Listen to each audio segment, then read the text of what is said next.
15. Graduation. Sarutobi's retirement and Tsunade's replacement of him was announced early in November to general celebration. As Sarutobi had expected, the council approved the nomination without a murmur. On New Year's Day, Tsunade became the fifth Hokage. Kushina had graciously agreed to allow her friend to have the job on the side. She and Naruto had both stood there beside her on top of the tower as all Konoha cheered their new Hokage.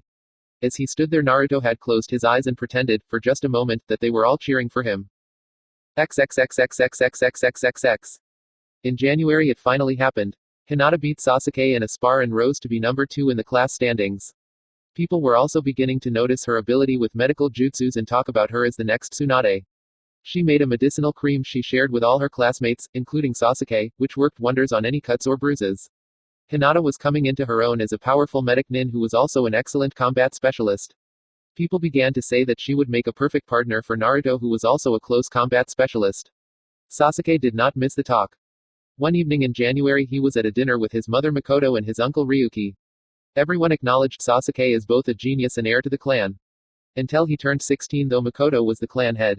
Technically she was, but many of the clan members felt she was too kind and too soft to be in charge of the Uchihas. However, most did not want to offend Sasuke by removing her. The solution had been to have Fugaku's younger brother help and advise his sister-in-law. In title Makoto was clan head, but in fact Ryuki held greater sway and his advice was usually followed. Sasuke understood the reality and was not bothered by it. He loved his mother dearly, but she was not ninja. She was too kind-hearted and too gentle to deal with the harsh realities of ninja and Uchiha life. He would never, ever admit this, but a part of him was jealous that his mother was not more like Kushina. A woman who was loving and tender to her son and viciously lethal to any who threatened him. I need help with something, Sasuke said casually as he, his mother, and his uncle ate. What is it, dear? Makoto asked. I would like Uchiha Ichala to begin giving Haruno Sakura lessons in medical jutsus. Oh really? Ryuki frowned and took a sip of tea. You expect me to just order her to take an apprentice? And one who is not even of Uchiha blood? Ryuki shook his head. Such things are not done. Son, why do you want Sakura to learn medical jutsus? Has she asked you for help? Makoto asked. Sasuke shook his head. She's not very powerful, but she has excellent chakra control. If she's going to be my partner, I need her to be as strong and effective as possible. For someone of her abilities, being a medic nin is obviously the best choice. Ichala is the only medic nin in our clan. It would help me if she would give Sakura some instruction. Sasuke tried to smile. She has learned from Tsunade. So if she teaches Sakura, it will be a little like she studied under Tsunade, though at second hand. Ryuki smiled and took another sip of tea. Which is not nearly as good as learning at first hand as Hyuga Hinata has done. Ryuki saw the tiny flash of feeling in his nephew's eyes at the mention of Hinata's name. Naruto will end up with her on his team, I'm sure of it. So he will have a powerful medic nin to heal him and help protect him. I want the same kind of support. Dear, does Sakura want to be a medic nin? His mother asked. Sasuke shrugged. No, but once I've talked to her she will. He sounded very sure. Ryuki sighed. I will tell Ichala what you ask and leave the decision to her. I will not order her to take on an apprentice. Thank you, uncle. If she didn't agree, Sasuke would talk to her himself. He was sure he could win her over. Makoto looked at her son unhappily. Sasuke, do you love this girl? He looked at his mother in surprise. What? What are your feelings towards this girl? I know I can count on her and that she can help me reach my goals. I think she will make a good partner for me, he said simply. So you have no feelings for her at all? He shrugged. I've actually started to like her a bit and I trust her to do as I say. But you have no romantic feelings for her whatsoever, his mother said sadly. Sasuke, I have seen the look in her eyes when she is with you. The girl is in love with you. I know, he replied coolly. That is why I can trust her. His mother stood up from the table, suddenly no longer hungry. My son, you are becoming like your brother. He looked at her in outrage as if she had just slapped him. I'm nothing like him. Are you sure? Makoto spoke with rare anger and quickly left the dining room. Sasuke and Ryuki sat there in silence for a moment. Don't be upset with your mother, Sasuke. Ryuki said quietly. She is a kind and good woman and she loves you. But she is not ninja and we cannot expect to understand all the truths of ninja life. Sasuke nodded and decided to let his hurt feelings go. His mother was no Kushina, but he loved her and would not blame her for not understanding. XXXXXXXXXX. The Anbu captain connected with a hard punch to his opponent's jaw, sending him to the ground. Alright Naruto, how about we call it a day? Kakashi tried not to sound winded, wishing for once that Naruto would want to do something other than spar whenever he came over. Ah, come on Nisan. He was quickly back on his feet. Just one more time, please. Kakashi shook his head and pulled off his dog mask. The last 3 spars have been, just one more time. Take pity on your big brother. Not all of us have your energy. Fine. The two of them began heading back inside. Nisan, will you be getting a team again this year? Kakashi looked at him and sighed. He knew where this was going. I've had one each of the last 5, so I imagine I'll get one this year's too. And before you ask, I don't know what the assignments will be. Naruto gave him a huge smile. Wouldn't it be great though if you were my sensei? Kakashi smiled. I would like that, Naruto. I would like to try and be for you the same sort of teacher and role model your father was for me. Of course you'd have to pass my test first. Oh, don't worry. Me and my team will definitely pass. Naruto spoke with total confidence.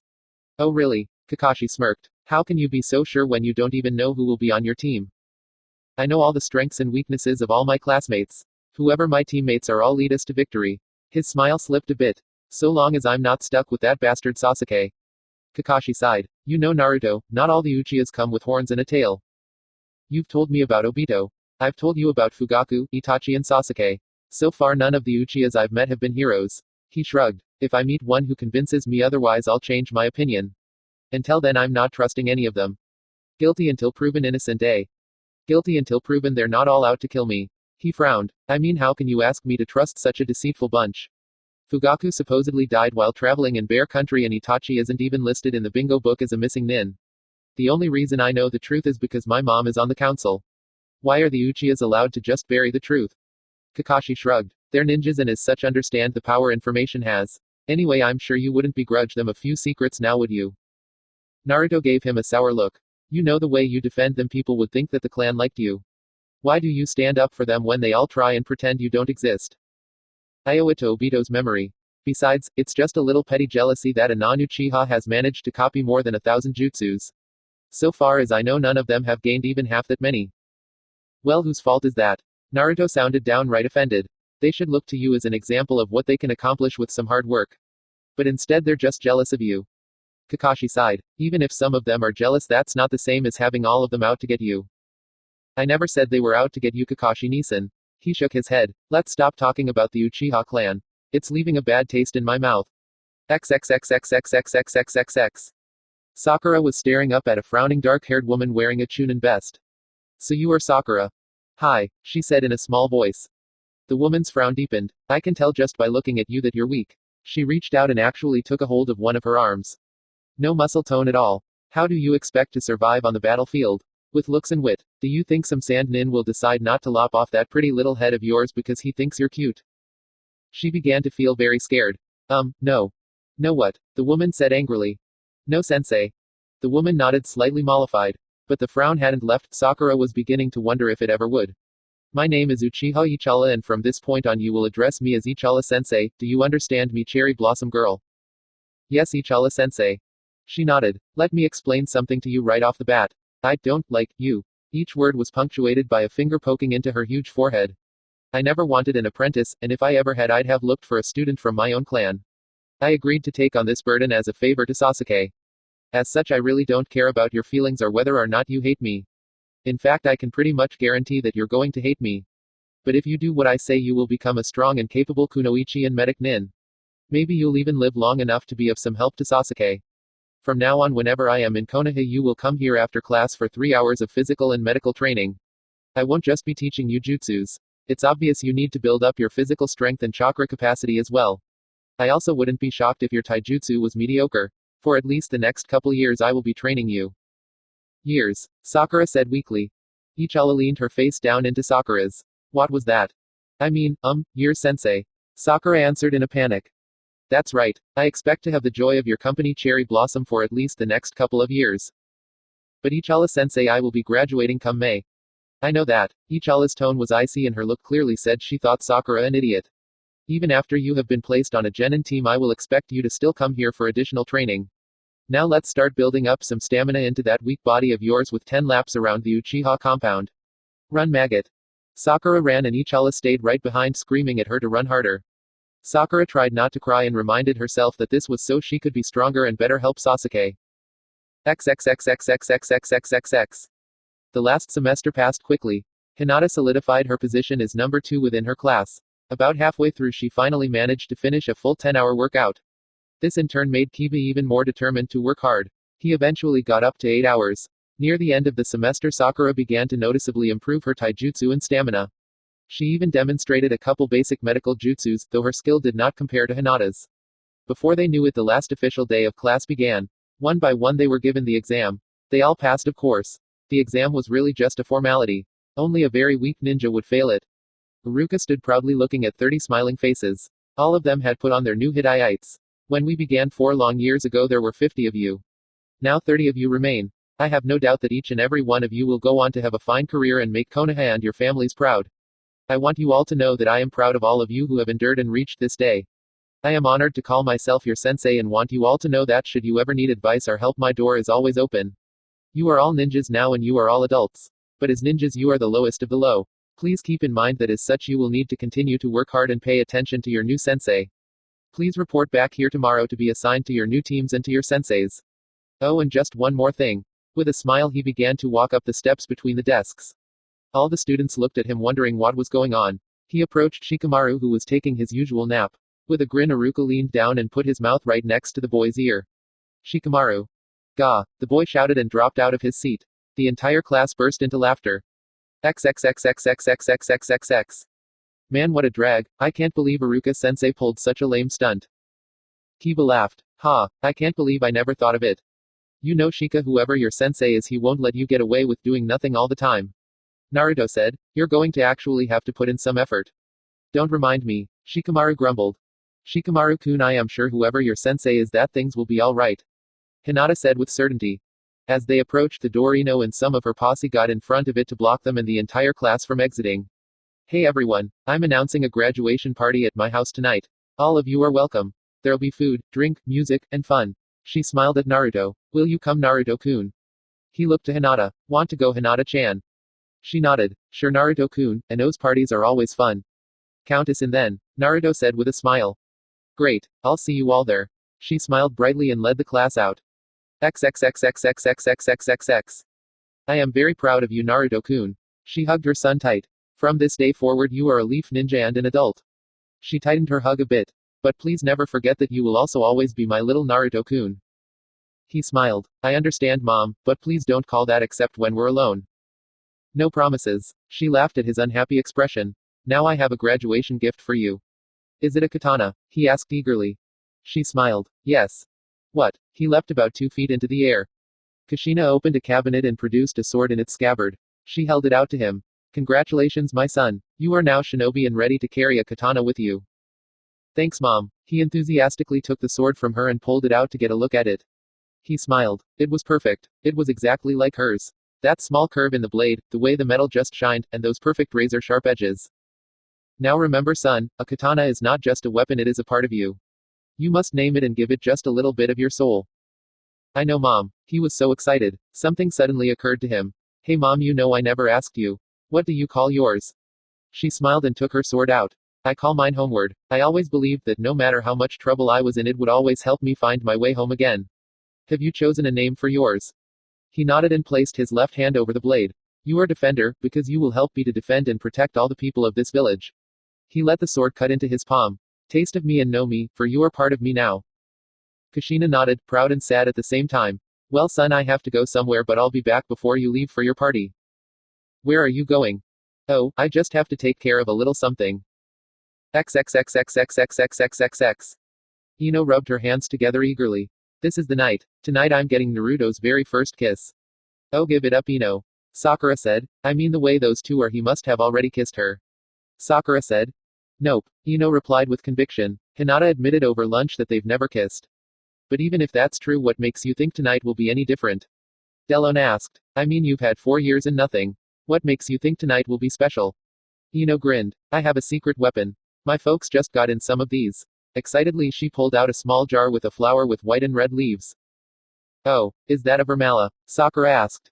Ino nodded happily. It sure is. The red leaves symbolize love and the white ones mean purity. This flower is a symbol of pure love. And any girl can kiss any boy who stands underneath one. Delona said. Exactly. Ino cooed. All I have to do is get him to stand underneath it and he'll have to kiss me. And I just know once he kisses me, he'll realize how much he loves me. Sakura looked at the little plant and wondered if there was any way she could maneuver Sasuke underneath it. There's one small problem with your plan though. Do you really think Hinata is just going to stand there and let you kiss him? Ino's grin turned evil. Well, that's where you girls come in. Let me explain my plan and how we can make Operation Get Naruto's first kiss a success. To begin with, XXXXXXXXXX. Haruka sighed. He should have known that this is what it would be about.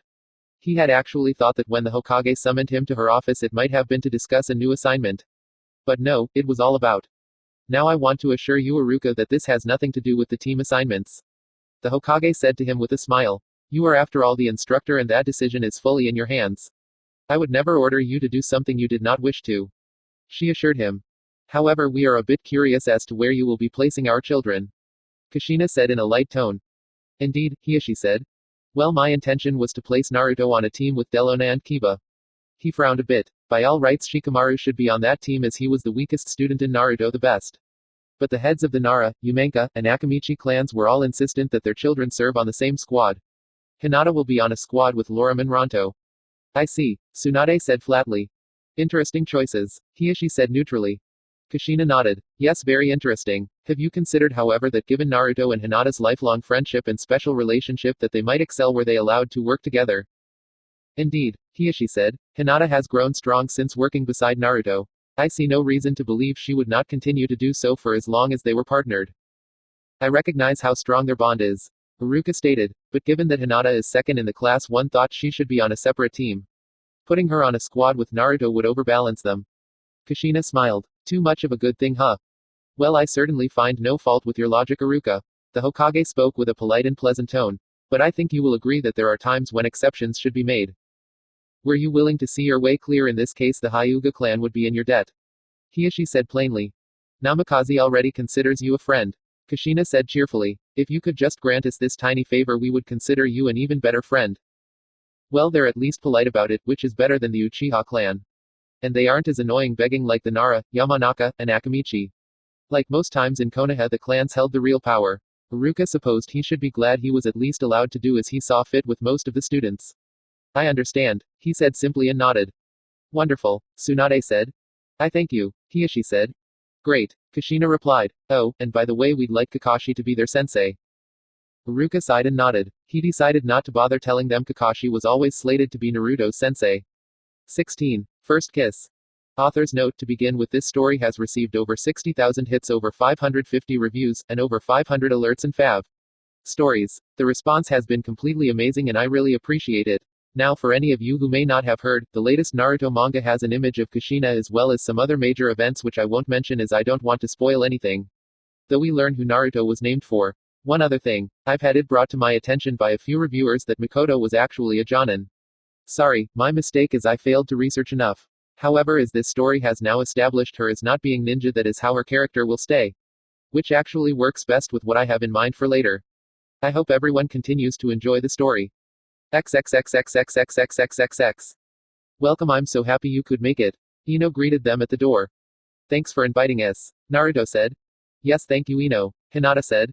Come on in and make yourselves at home. My parents are at the Naras, so we're unsupervised. Ino told them happily. You mean there are no adults here? Naruto said, surprised. Ino laughed and tapped her hidayite. What are you talking about, Naruto-kun?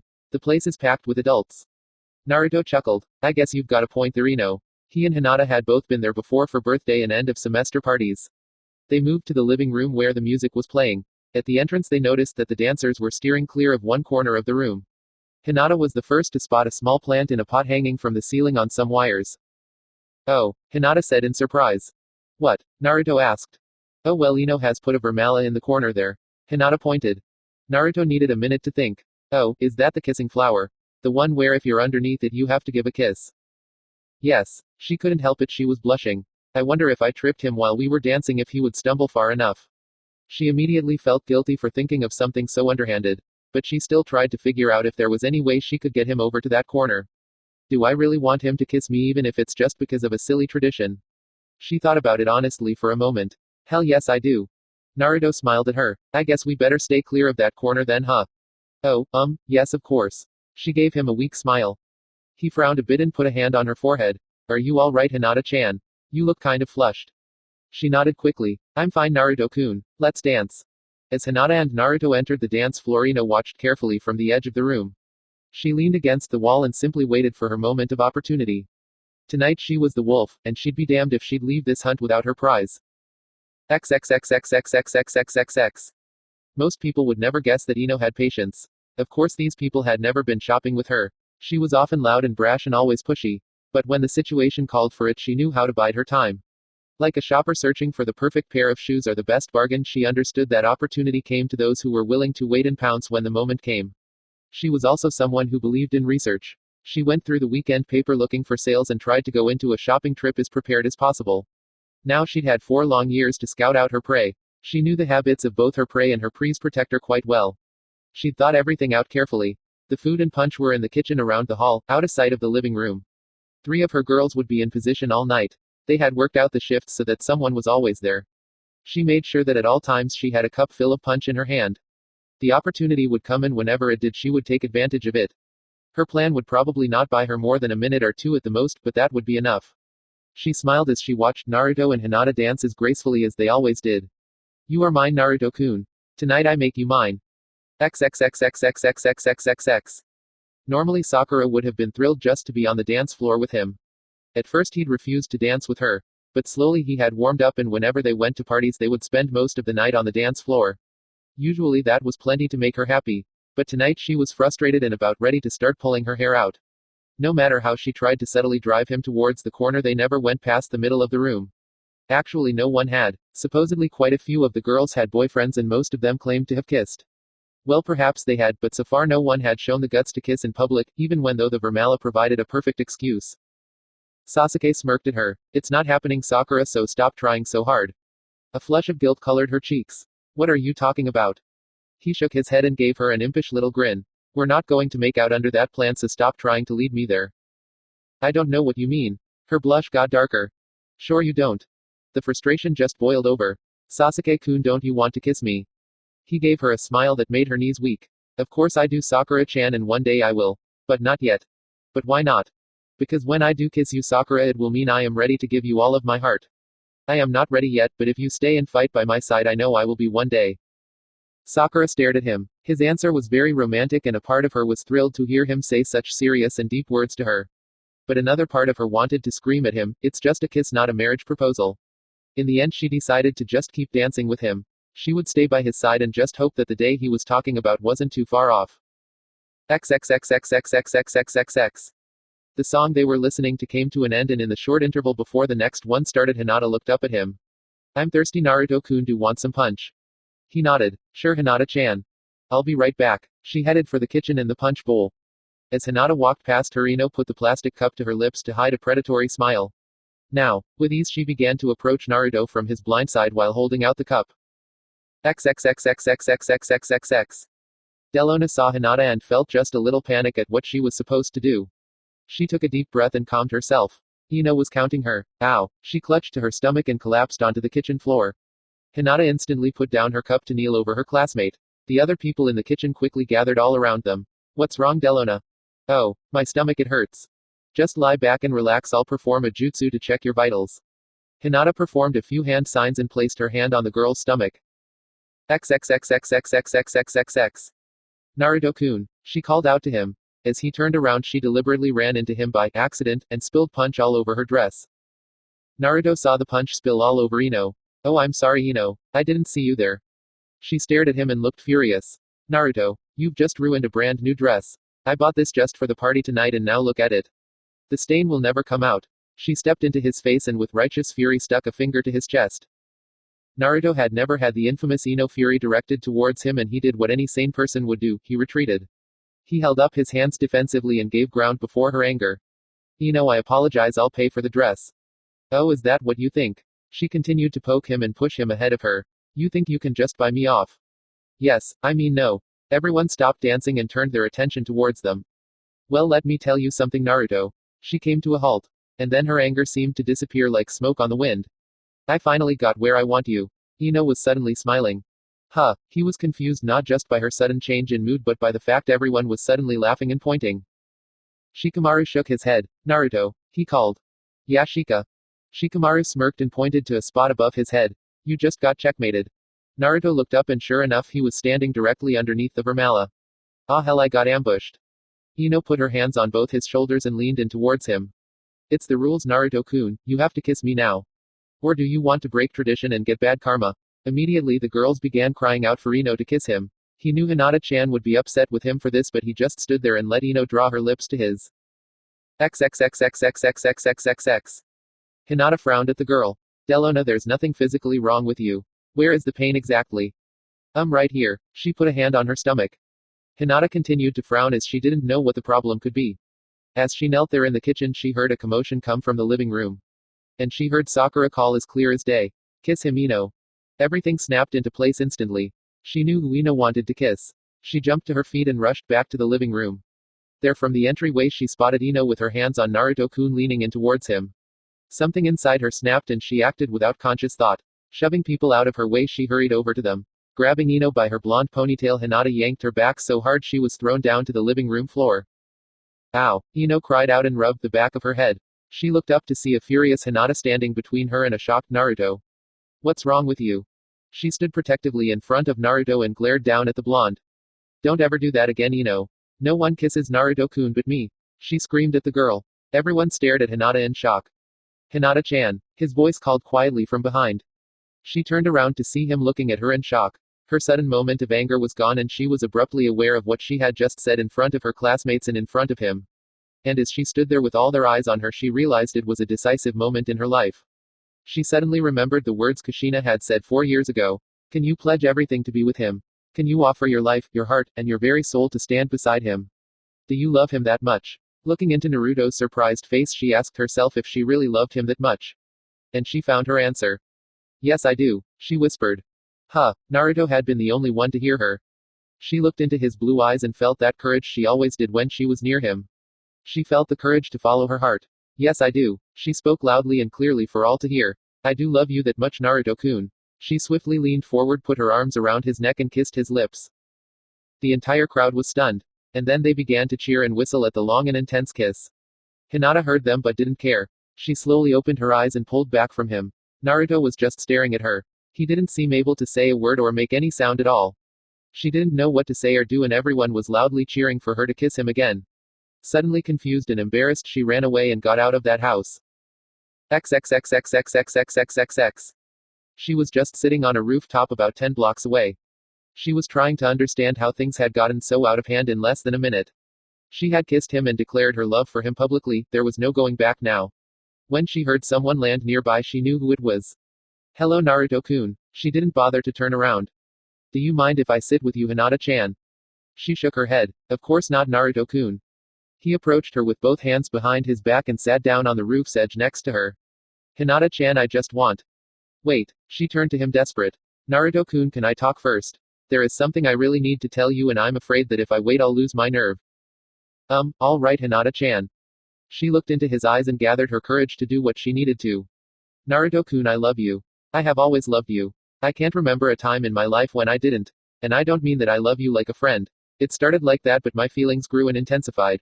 I love you with my entire heart, Naruto-kun, and I would give everything just to be with you. I know that you don't see me as a girlfriend or even a potential girlfriend, but that's all right.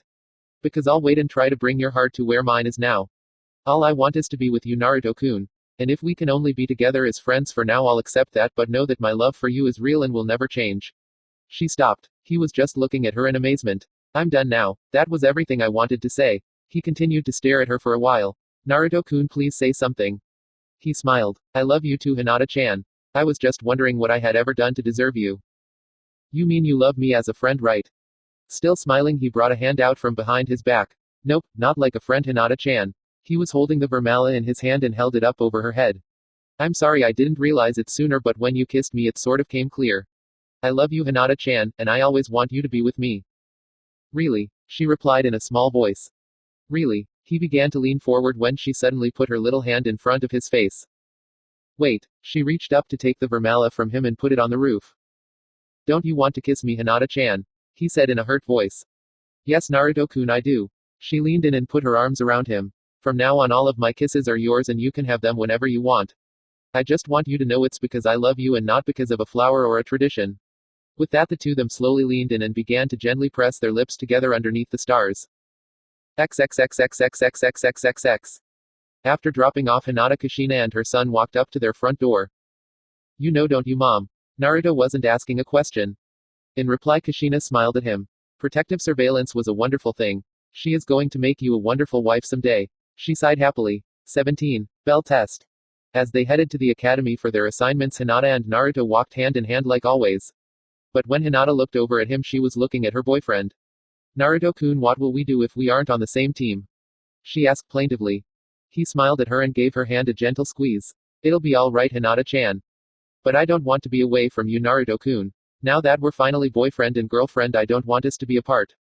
She felt panicked at the thought of being away from him. He was her courage, and over the last 4 years they had been together nearly every single day. Now she was facing the very real possibility of having to go days or even weeks without seeing him. She didn't know if she could bear that. Naruto stopped and pulled her into a comforting hug. It'll be okay. Hinata-chan, whatever happens, we will still see each other, even if it's not as often as we want. Even if we are apart, I know how strong you are and I know you'll do great. Thank you, Naruto-kun. She was still worried but felt a bit better. Kushina walked behind them and didn't say a word. It was not a bad thing for them to go into situations considering the possibilities and the worst case scenario. XXXXXXXXXX. As Iruka came out with his clipboard, the two of them held hands and whispered silent prayers that Kami, or Iruka-sensei, would be kind. Well, I know you're all very anxious to find out your team assignments, and I won't keep you in suspense any longer. Team 1 will have. With each team announcement, they held their breaths and waited. As Iruka read off team after team, the tension built until finally. Team 7 will have Namikaze Naruto. Naruto sat bolt upright and looked at Hinata fearfully. Inuzuka Kiba, and Naruto and Hinata both leaned forward, begging and pleading to hear Hyuga Hinata. Yada. Naruto jumped into the air and pumped a fist over his head. Yes. Hinata cried out. All right. Kiba shouted. No. Ino wailed in despair. Iruka shook his head. All right, everyone, now settle down. Team 7, your Jonin-sensei is Hitaki Kakashi. Great. He looked to Hinata, who was beside him, and Kiba, who was one row behind him. This is going to be awesome. We get to have my niece as sensei. Naruto, Iruka called out. If you don't mind, I'm not done yet. Oops, sorry, Iruka-sensei. He quieted down but shared wide smiles with his new squad mates. As I was saying, Iruka continued. Team 8 will have Uchiha Sasuke, Haruno Sakura, and Aburame Shino. Your Jonin-sensei will be Yuhi Kurenai. Yes. Sakura shouted. Sasuke grinned and looked over to her. I told you that fate would be kind if you truly devoted yourself to me. Iruka frowned to see how Sakura was carrying on about how lucky she was to be on the same team with Sasuke. Obviously, Sasuke had failed to mention that it was the Uchiha clan and not fate that had brought them together. He was tempted to tell Sakura the truth then and there. But that would only upset the Uchihas and not accomplish anything. So he simply finished up the remaining team assignments. No, no, no, Ino began, slamming her head against her desk. What evil did I ever do to deserve being stuck on a team with the lazy idiot and human vacuum cleaner? Shikamaru lifted his head a few inches off his desk. How much time have you got? Not being in a good mood, Ino immediately attacked him mercilessly. Iruka sighed. All right, you are all dismissed for lunch. When you come back, you will meet your senseis. He hurried up the steps to keep one member of Team 10 from killing another. Team 7 soon was together outside the main entrance. This is going to be so great. Naruto said excitedly. We are definitely going to be the most awesome squad around. Akamaru barked excitedly. Yeah, the three of us are definitely going to kick some major ass. Kiba said excitedly. Hinata was standing beside Naruto, smiling happily. I am sure we will make a great team. So let's go get some lunch, my treat. Where do you want to go? Kiba asked. I've heard of this ramen place called Ikiraku's that's supposed to be really good. I've been dying to try it. Sounds good, Kiba said. Naruto-kun, aren't you forgetting something? Hinata spoke up. What, Hinata-chan? Well, aren't you going to contact your mother to escort us? Actually, I wasn't planning on it. Naruto said. We're ninjas now. The three of us are a genin squad who will be doing real missions soon. I think we can be trusted to survive a lunch at a restaurant. But. Come on, Hinata, Naruto has a point. Kiba said. Do you really think we can't just go there and come back without Kushina to watch out for us? Well, I suppose not, Hinata admitted. Naruto had a huge smile. Well, let's go then, Team 7. XXXXXXXXXXX. Sasuke approached his new teammate with Sakura at his side. Shino, I know we don't really know each other very well. How about we all have lunch together? It'll be my treat. As teammates now, we should really get to know one another. Yes, Shino, please join us. Sakura added. Shino nodded once. Very well. As they headed off to eat, Sasuke wasn't too upset at the choice of his squad's third member.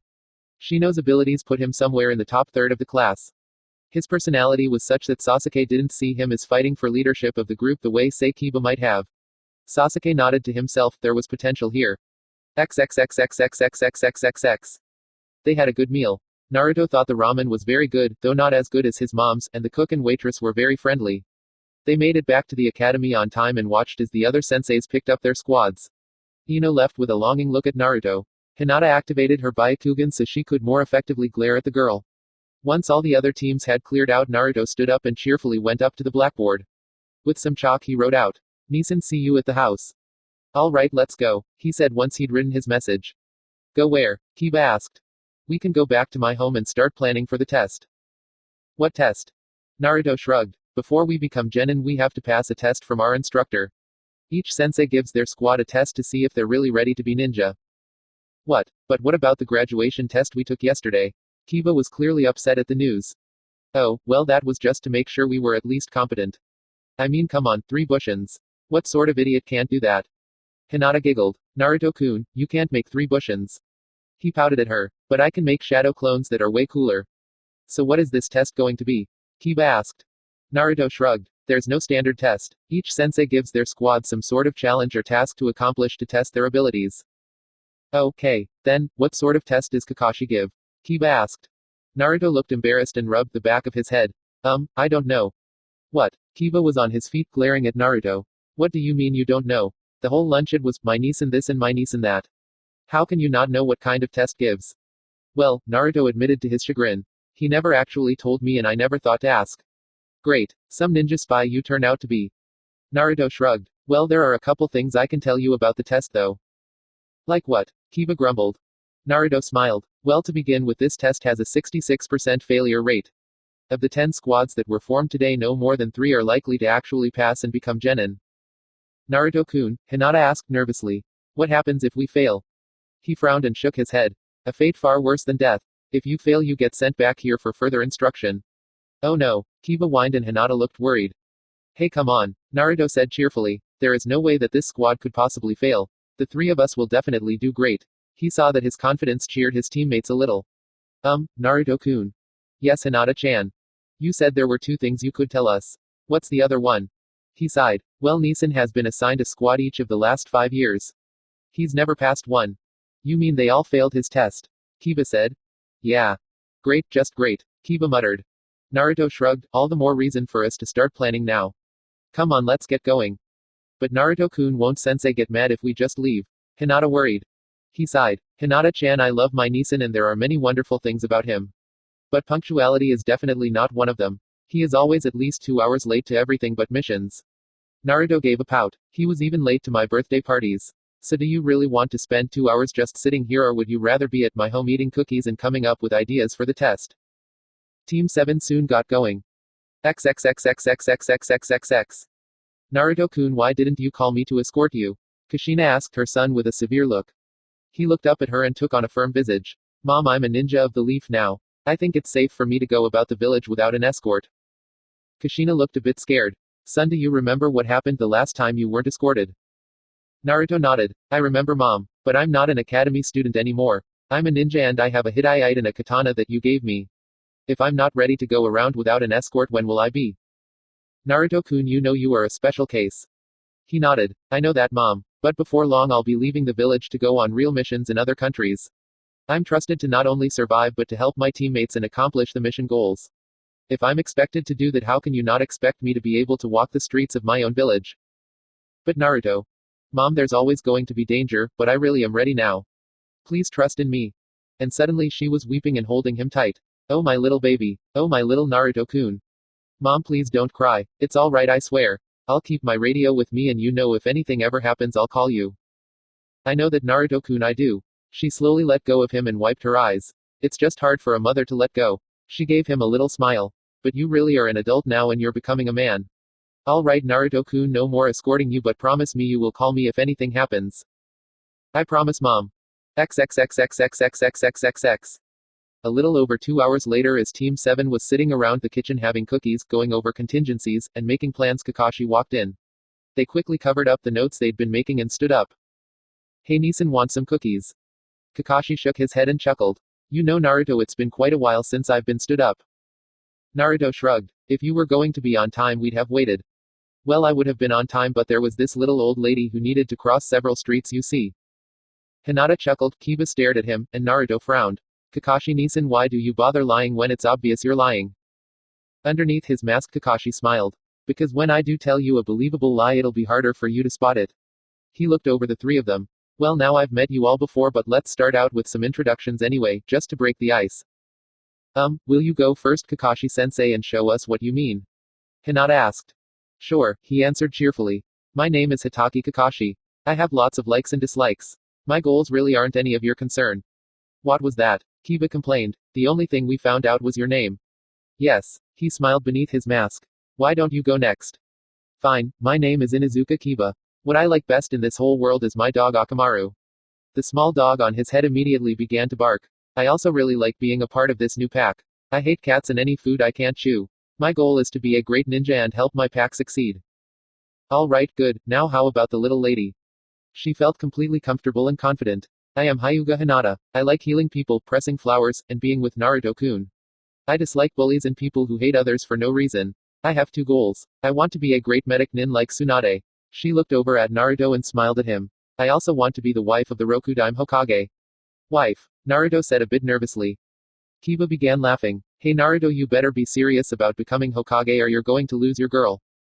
Kakashi couldn't help but laugh seeing Naruto's distress. And now you. I'm not telling you my name since you already know it. I like my mom, Hinata-chan, and my annoying older brother. Kakashi smiled. I dislike bullies, assassins, and arrogant bastards who think they're superior because of a stupid bloodline. I have only one goal in life. That is to be the greatest Hokage ever. Kakashi nodded. Well, I can honestly say I look forward to being sensei to such an interesting bunch. If you can pass my test. Otherwise you'll be going back to the academy. He sat back and waited for the explosion. Whenever he mentioned a test they always went crazy. But to his disappointment the three of them just calmly stared at him. Naruto-kun has already told us about the test. Hinata said. Yeah, he also said you would try to psyche us out by telling us about the 66% failure rate and the fact you've failed all 5 teams you've had. Kiba said. Naruto suddenly slammed both hands down on the table and glared at his older brother. I say bring it on. Naruto shouted. We don't care about the odds or about other teams. Me, Hinata-chan, and Kiba-kun are going to be a great team. Whatever the test is, we're passing it no matter what. Kiba suddenly slammed his hands down as well. Damn straight. This team is the best. There's no way the three of us can lose. Akamaru barked loudly, showing his support. Hinata nodded. I agree with Naruto-kun and Kiba-kun. We will pass your test. Kakashi was amazed to find himself facing such a strong united front. Naruto and Kiba were glaring at him and Hinata was looking at him calmly but with determination. They were all unified against him. They already get it. They already understand about teamwork. Maybe I should just pass them right now. He thought about it and chuckled. Nah, well, I'm glad to hear such enthusiasm. We'll just have to see how much enthusiasm you have after the test. He reached into a pocket and pulled out 3 sheets of paper, handing them out. Meet me at Training Ground 7 tomorrow at 8 a.m., and don't have any breakfast. Why not? Naruto asked suspiciously. Kakashi smiled. Because if you do, you'll end up throwing up. He began to leave. I'll see you tomorrow, kids. Once he was gone, Naruto looked at his 2 teammates. Alright, let's meet here tomorrow at 7:30. We'll have a big team breakfast and go over a few things. We'll get to the training ground by 9:30. But Naruto-kun, Kakashi-sensei said we had to be there by 8 and not to have breakfast. He sighed. I know what he said, Hinata-chan. But I know him. He won't be there before 10, trust me. And if he was really worried about us throwing up, he have told us we needed a really big breakfast. Great, so we can't trust our sensei? Kiba asked. Once we pass this test we'll be able to trust him. But right now his mission is to try and weed us out. He pulled his notes back out. Let's keep working. Anyone familiar with Training Ground 7? I've been there a couple times. Kiba spoke. It's heavily forested with lots of underbrush. Naruto frowned. I'll bet whatever he has in mind will involve ambushes. He chuckled nastily. Too bad for him, our squad has the Byakugan and an Inuzuka's sense of smell. Now what I think we need to work on next. They stayed until the early evening coming up with scenarios and possibilities and imagining possible replies. Naruto did everything he could think of to get his team ready. XXXXXXXXXXX. At 10 the next morning, Kakashi showed carrying a large alarm clock under his arm. His 3 students were patiently waiting under a tree's shade. Hello everyone. I hope I haven't kept you waiting long. Kiba shrugged. Not really, we've only been here about half an hour. Kakashi's sweat dropped. Okay, well, did you all remember to not have breakfast this morning? Actually, Kakashi-sensei Kushina was nice enough to make us a really big team breakfast. Naruto insisted we all eat this morning. Hinata said. Kakashi sent his smiling little brother a flat look. You know Naruto, I think you being here provides an unfair advantage. Naruto just widened his smile. When going on a mission or into battle, a ninja should use every possible advantage. There is no such thing as an unfair advantage if it aids in completion of the mission. That's the 14th ninja rule. Kakashi just shook his head and put down the alarm clock. I've set this for noon. You have 2 hours to successfully complete your assignment. And what is that? Naruto asked. Smiling, Kakashi held out a pair of small bells. They jingled softly in the breeze. It's very simple, really. All you have to do to pass is take these bells from my belt. Anyone who fails to get a bell before noon fails the test and is headed back to the academy into disgrace. In addition, whoever fails gets tied to one of those posts over there. He frowned. I was going to tell you that whoever got tied wouldn't get to eat lunch, but that seems superfluous now. Hinata noticed something. Pardon me, Kakashi-sensei, but I only see 2 bells. Good eyes, Hinata. There are only 2 bells, which means of course that only 2 of you can pass this exam. One of you is headed back to the academy no matter what. What? Naruto screamed. That's not possible. There's no such thing as a 2-man genin squad. Kakashi laughed and shook his head. Of course there is, Naruto. There are also 4-man squads and on occasion a jonin will go out with an apprentice. Naruto frowned. I've never heard of any such thing. Naruto, do you really believe that you know everything? Kakashi said reasonably. Did you ever ask me or Kushina if squads could only have 3 members? 3 is considered the ideal number with a sensei, but it certainly isn't mandatory. In any case, if 2 of you pass this and another team has only 1 person pass, they'll simply form a new 3-man squad. Oh crap, I never thought of that. Naruto felt his stomach turn to lead. He turned to look at his 2 teammates and saw the same panic in their eyes. Kakashi-sensei, this is not fair. You are not giving us a chance to stay together as a 3-man squad. Hinata protested. Kakashi shrugged. I'm sorry, Hinata, but you should already know that there is nothing fair in either life or in being shinobi. Under the mask he smiled. One little lie had completely shattered the unity they'd shown him yesterday. Now let's see how strong their teamwork is when they're really up against it. Hinata looked at the 2 boys. What are we going to? She asked. Naruto took a deep breath and came to the only decision he could. We're going to get those bells, Hinata-chan. And we're going to do it as a team just like we planned. Then you and Kiba will each get a bell. He turned to face Kakashi and crossed his arms over his chest. I'll go back to the academy. Naruto-kun, no. What about your dream to be Hokage? He smiled at her reassuringly. I'm still going to be Hokage, Hinata-chan. I'll just have to wait an extra year to get started, that's all. No, Naruto-kun. She shook her head. Of all of us, you're the best and most deserving. She took a deep breath. I'll go back. No, Hinata-chan. Naruto stated. Hey, what's wrong with you 2 bakas? Kiba grinned. Like I'm really going to let you 2 lovebirds be apart. Except for Shika, I was the worst in our class. I'll go back. Hey, who knows, maybe I'll even learn something this time. No, it's my responsibility to get the 2 of you through. Naruto declared. Who says? Kiba demanded. Naruto-kun, I won't let you fail no matter what. Hinata said with a tearful heart. She wanted to be with him, but she wanted him to succeed and move towards his dream more. Kakashi coughed and got their attention. This is every touching, but please stop and think about it. Whoever fails will not be allowed to try out again for a year. Are you really willing to spend an extra year in the academy just to help others? Naruto looked at him and frowned. Those who violate the rules and fail to follow orders are lower than garbage. Those who do not care for and support their fellows are lower than that. You taught me that, Nisan. When I am Hokage, I will be ready to lay down my life to protect the people of this village. What sort of ninja would I be if I weren't willing to sacrifice myself to help my teammates? He shook his head. I'll always watch out for the people who depend on me no matter what.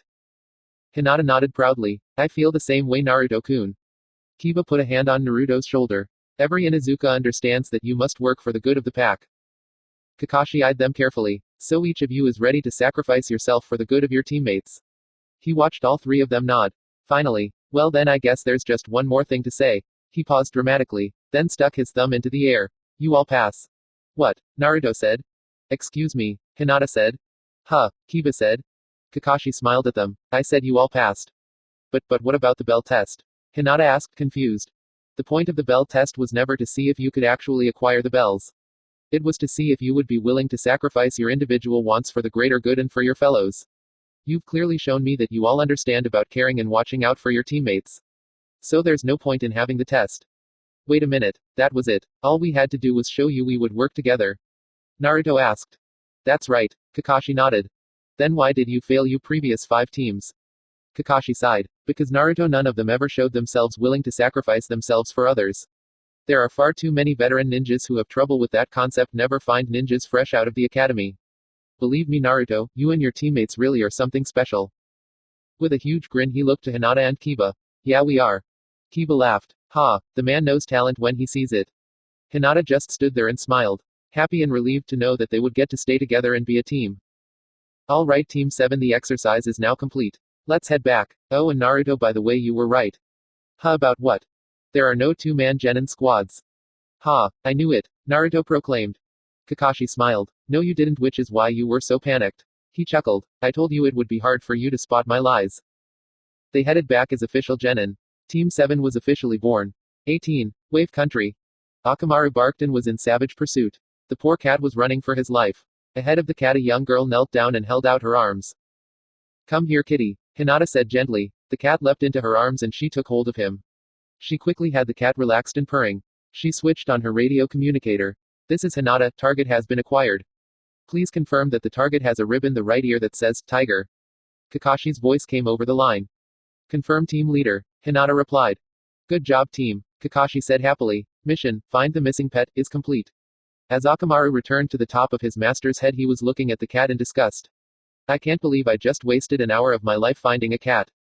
Kiba complained. Hinata frowned at him as she continued to pet the feline in her arms. Oh be nice Kiba, the poor cat hasn't done anything to you. He shook his head. We used to chase Gamakichi like this for fun. And this is supposed to be a mission.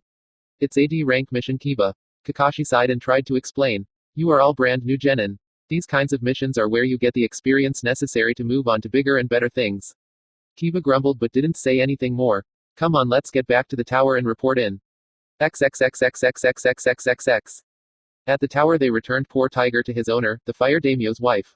Seeing her crush the poor animal in a hug, even Kiba felt a little sympathy. It being a slow day, the Hokage was actually among those handing out assignments.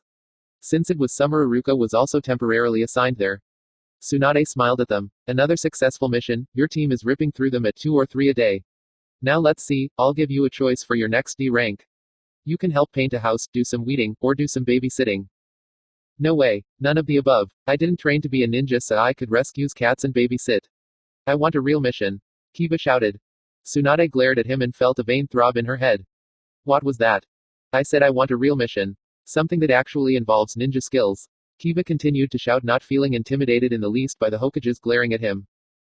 Don't be ridiculous. Iruka spoke up. You're all brand new genin, you can't possibly hope to do anything more than D rank missions for now. For how long? Kiba whined. We've been doing D ranks for a whole month. Kakashi knocked him on the head.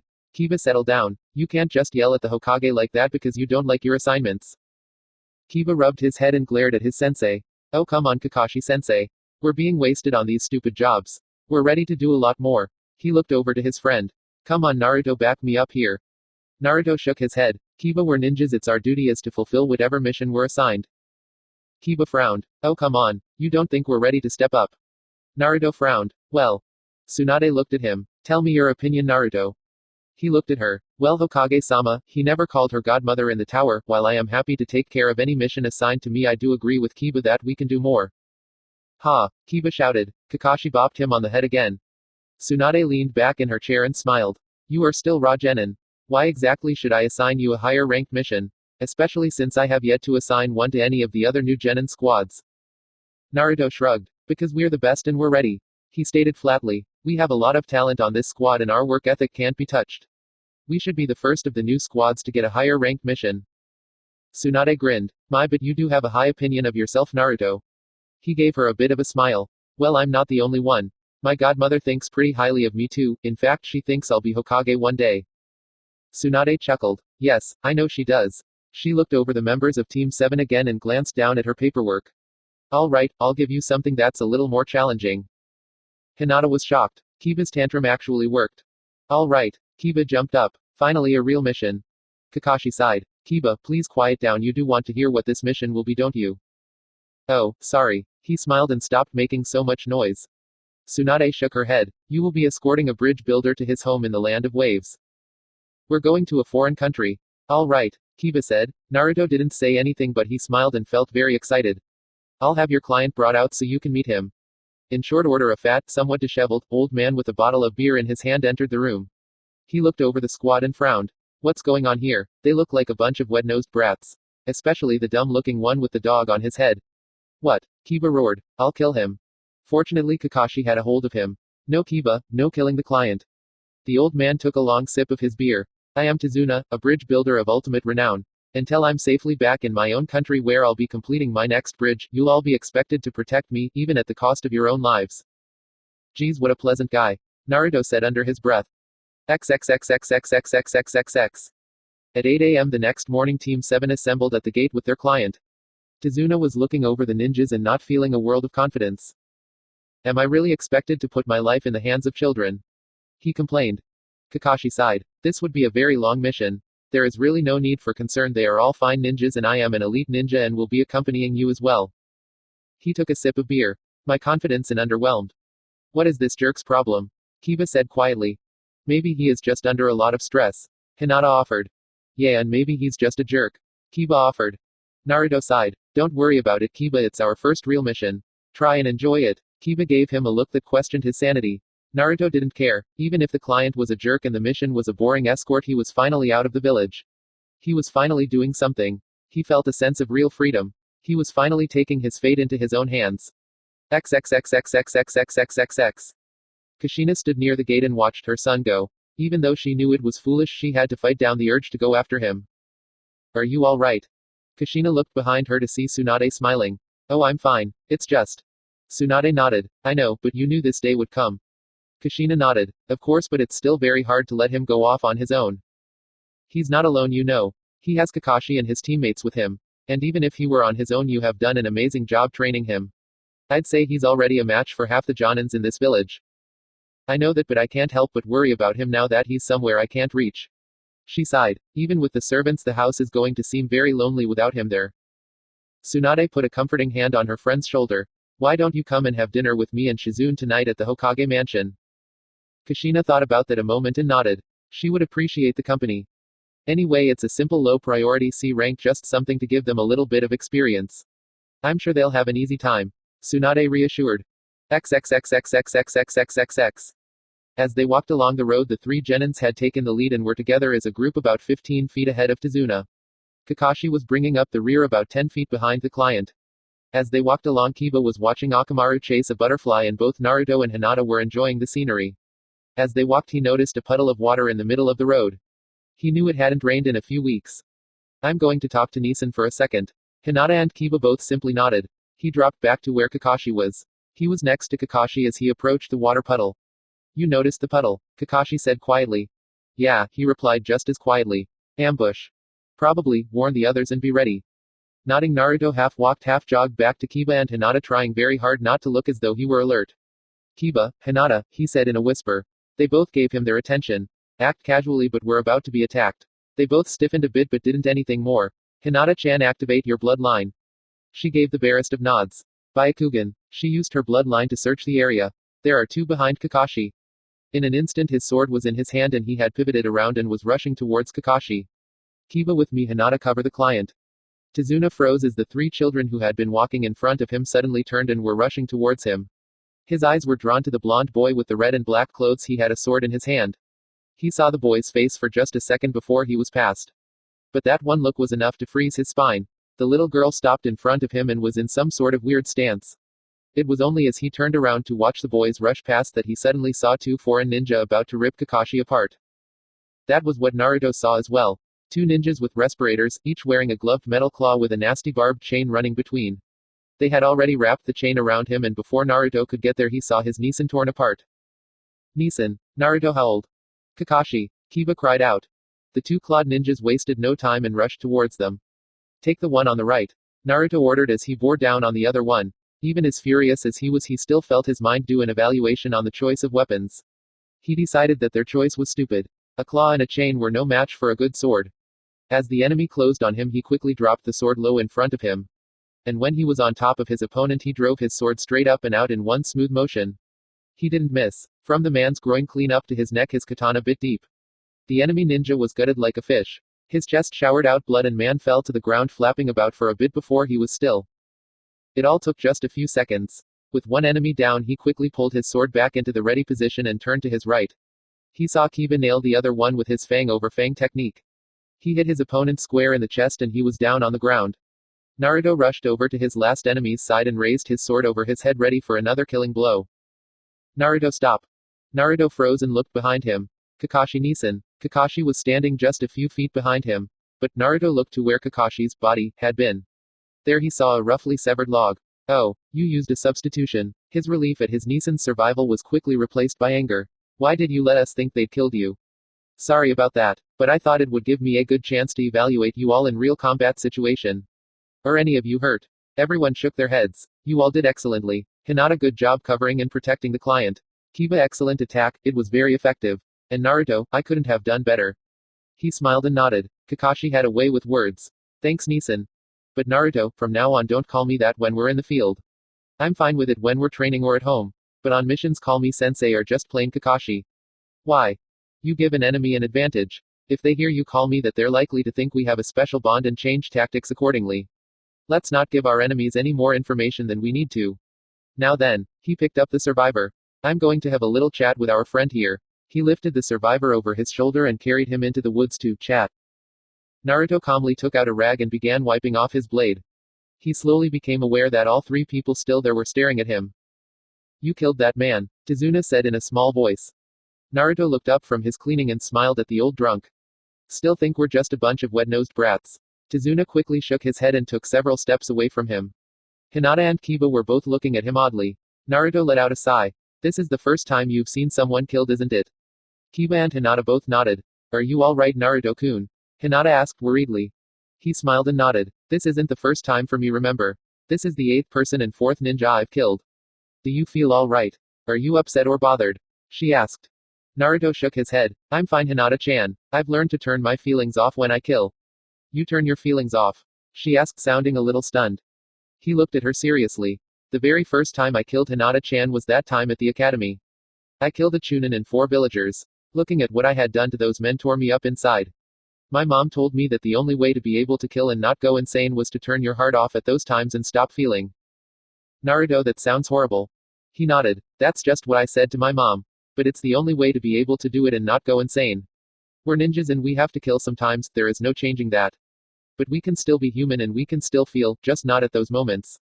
For those moments we have to stop being human and be only shinobi. Hinata slowly nodded. She knew her Naruto-kun had a kind and loving heart. She could never have loved him the way she did if he hadn't. But she had just witnessed another side of him. It was a hard and ugly side, but she understood that it was something every ninja had to have in order to survive. She suddenly wondered if she had it as well somewhere inside. XXXXXXXXXX. Kakashi came out of the woods about 15 minutes later. I've tied our friend up to a tree. I'll send a message back to Konoha and have the Anbu pick him up. He now turned to Tizuna and the frosty look he gave him made the old man shiver a bit. As I suspected, those ninjas were here for you. You were their target. He claimed not to know the reason why he was hired. But I suspect that you do. I don't know what you're talking about. Then let me make things clear for you. Kakashi spoke with a harsh tone. I believe you were being deliberately deceitful when you put in your request for this mission. This mission was assigned AC rank because you informed us you were concerned about ordinary bandits and criminals. Had we known you were in danger from other ninja, we would have assigned it AB rank or higher, and a much more veteran squad would have been assigned to you. As it is, you have deliberately lied to me and my team, and what is worse, to the Hokage. Therefore I am terminating our contract with you and returning my team to Konoha. You can't do that, Tizuna exclaimed. Oh, I most certainly can. Willful deceit is grounds for terminating any contract with my village. As my squad's sensei, I am responsible for their lives and well-being. I am not about to put them in a situation they aren't ready for.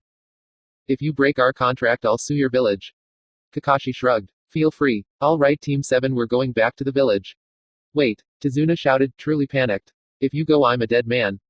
Kakashi gave the man a very flat stare. I'll give you one chance to explain yourself. I warn you, if you leave anything out, then I will terminate the mission. Tizuna nodded. I understand. You're right, I did know there'd be ninja after me. Baka, why didn't you tell us that? Kiba demanded. Tizuna sighed. Because if I had, your Hokage would have assigned it AB rank and I simply couldn't afford that. The Land of Waves is a poor country and I simply don't have the funds available. So instead you ask a genin squad fresh from the academy to do a job that should be handled by a team of jonin and chunin. Kakashi inquired. I am sorry about doing that, but I am desperate. A real scary man wants me dead. And who is this scary man? Kakashi asked. You've probably heard of him. He's a billionaire in the field of marine transportation. His name is Gato. Wait a second. You mean the shipping and transportation magnate? That Gato. They say he's one of the richest men in the world.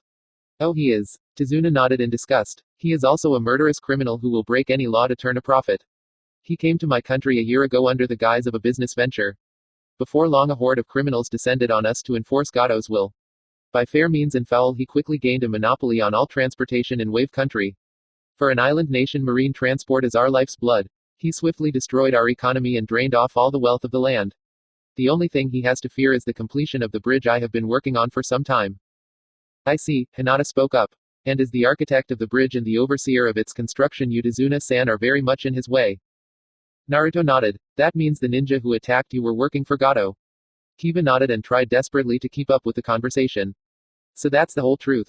Gato wants me dead to prevent completion of the bridge. So are you still going to abandon me to my fate and condemn all of Wave Country to that monster's control?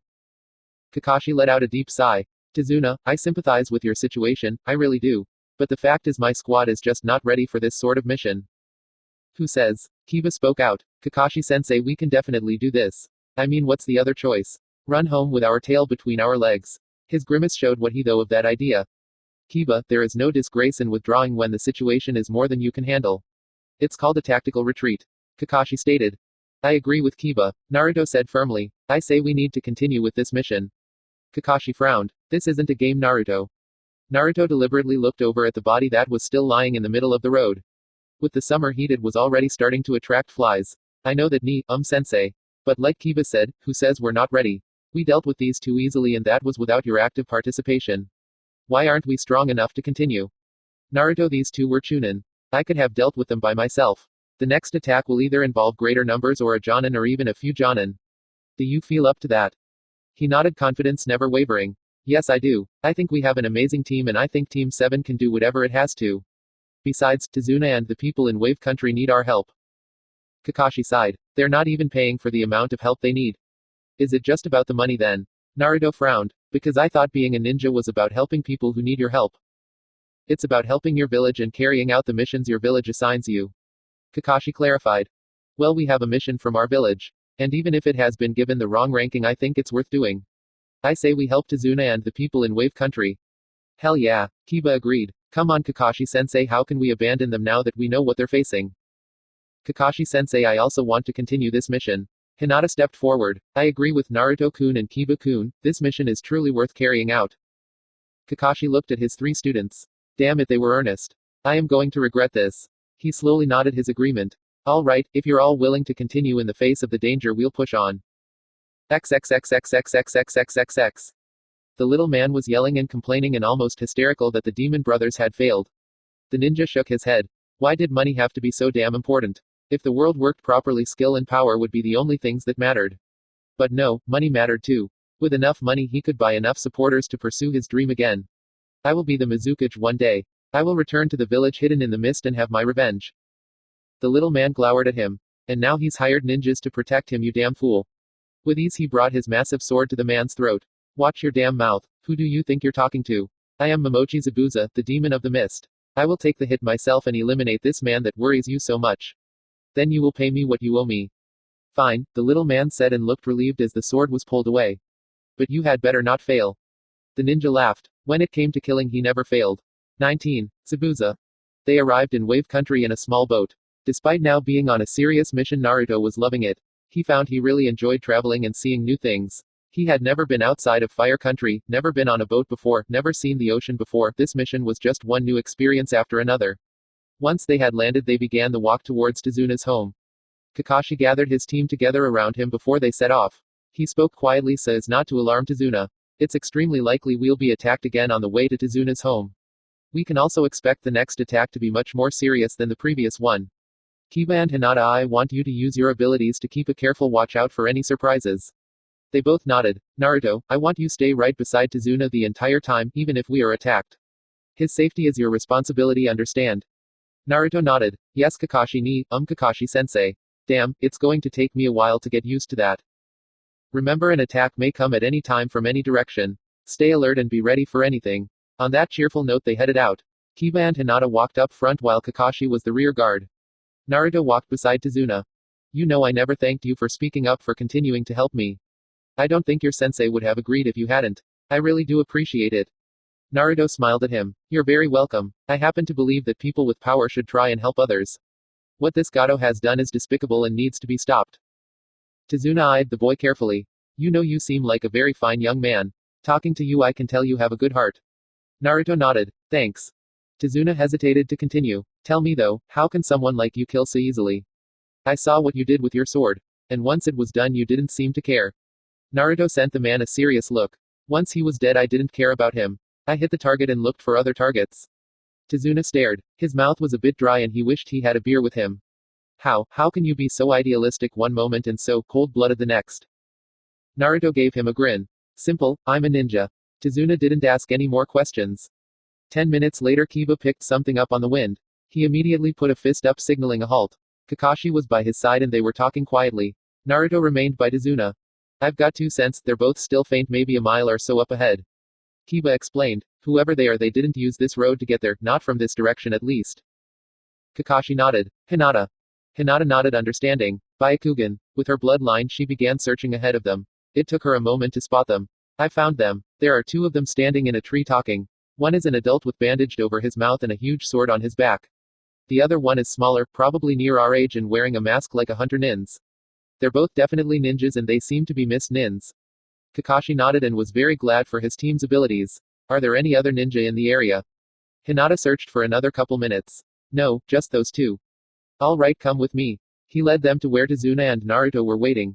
There looks to be an ambush lying up ahead. Tazuna, you need to be ready in case you have to run. Naruto, whatever happens, stay with Tazuna. Naruto nodded. If we know they're waiting for us, why are we continuing up the road? Tazuna asked. Kakashi smiled. Simple, because even if we avoid them, they aren't going to simply go away. If we can sneak you past them, they would still remain a threat and might attack us later when we aren't ready for it. The best option is to eliminate the threat now. All right, but why do I have to come with you? Tazuna whined. Because I am not splitting my squad up while in enemy territory facing an unknown force. Kakashi shrugged. If you feel safe waiting here for us while we fight, that's fine. But if some thugs show up looking for you, you're on your own. You know you're not very good at setting a man's mind at ease. My job is to protect you, not make you feel comfortable. So do you want to come with us or wait here?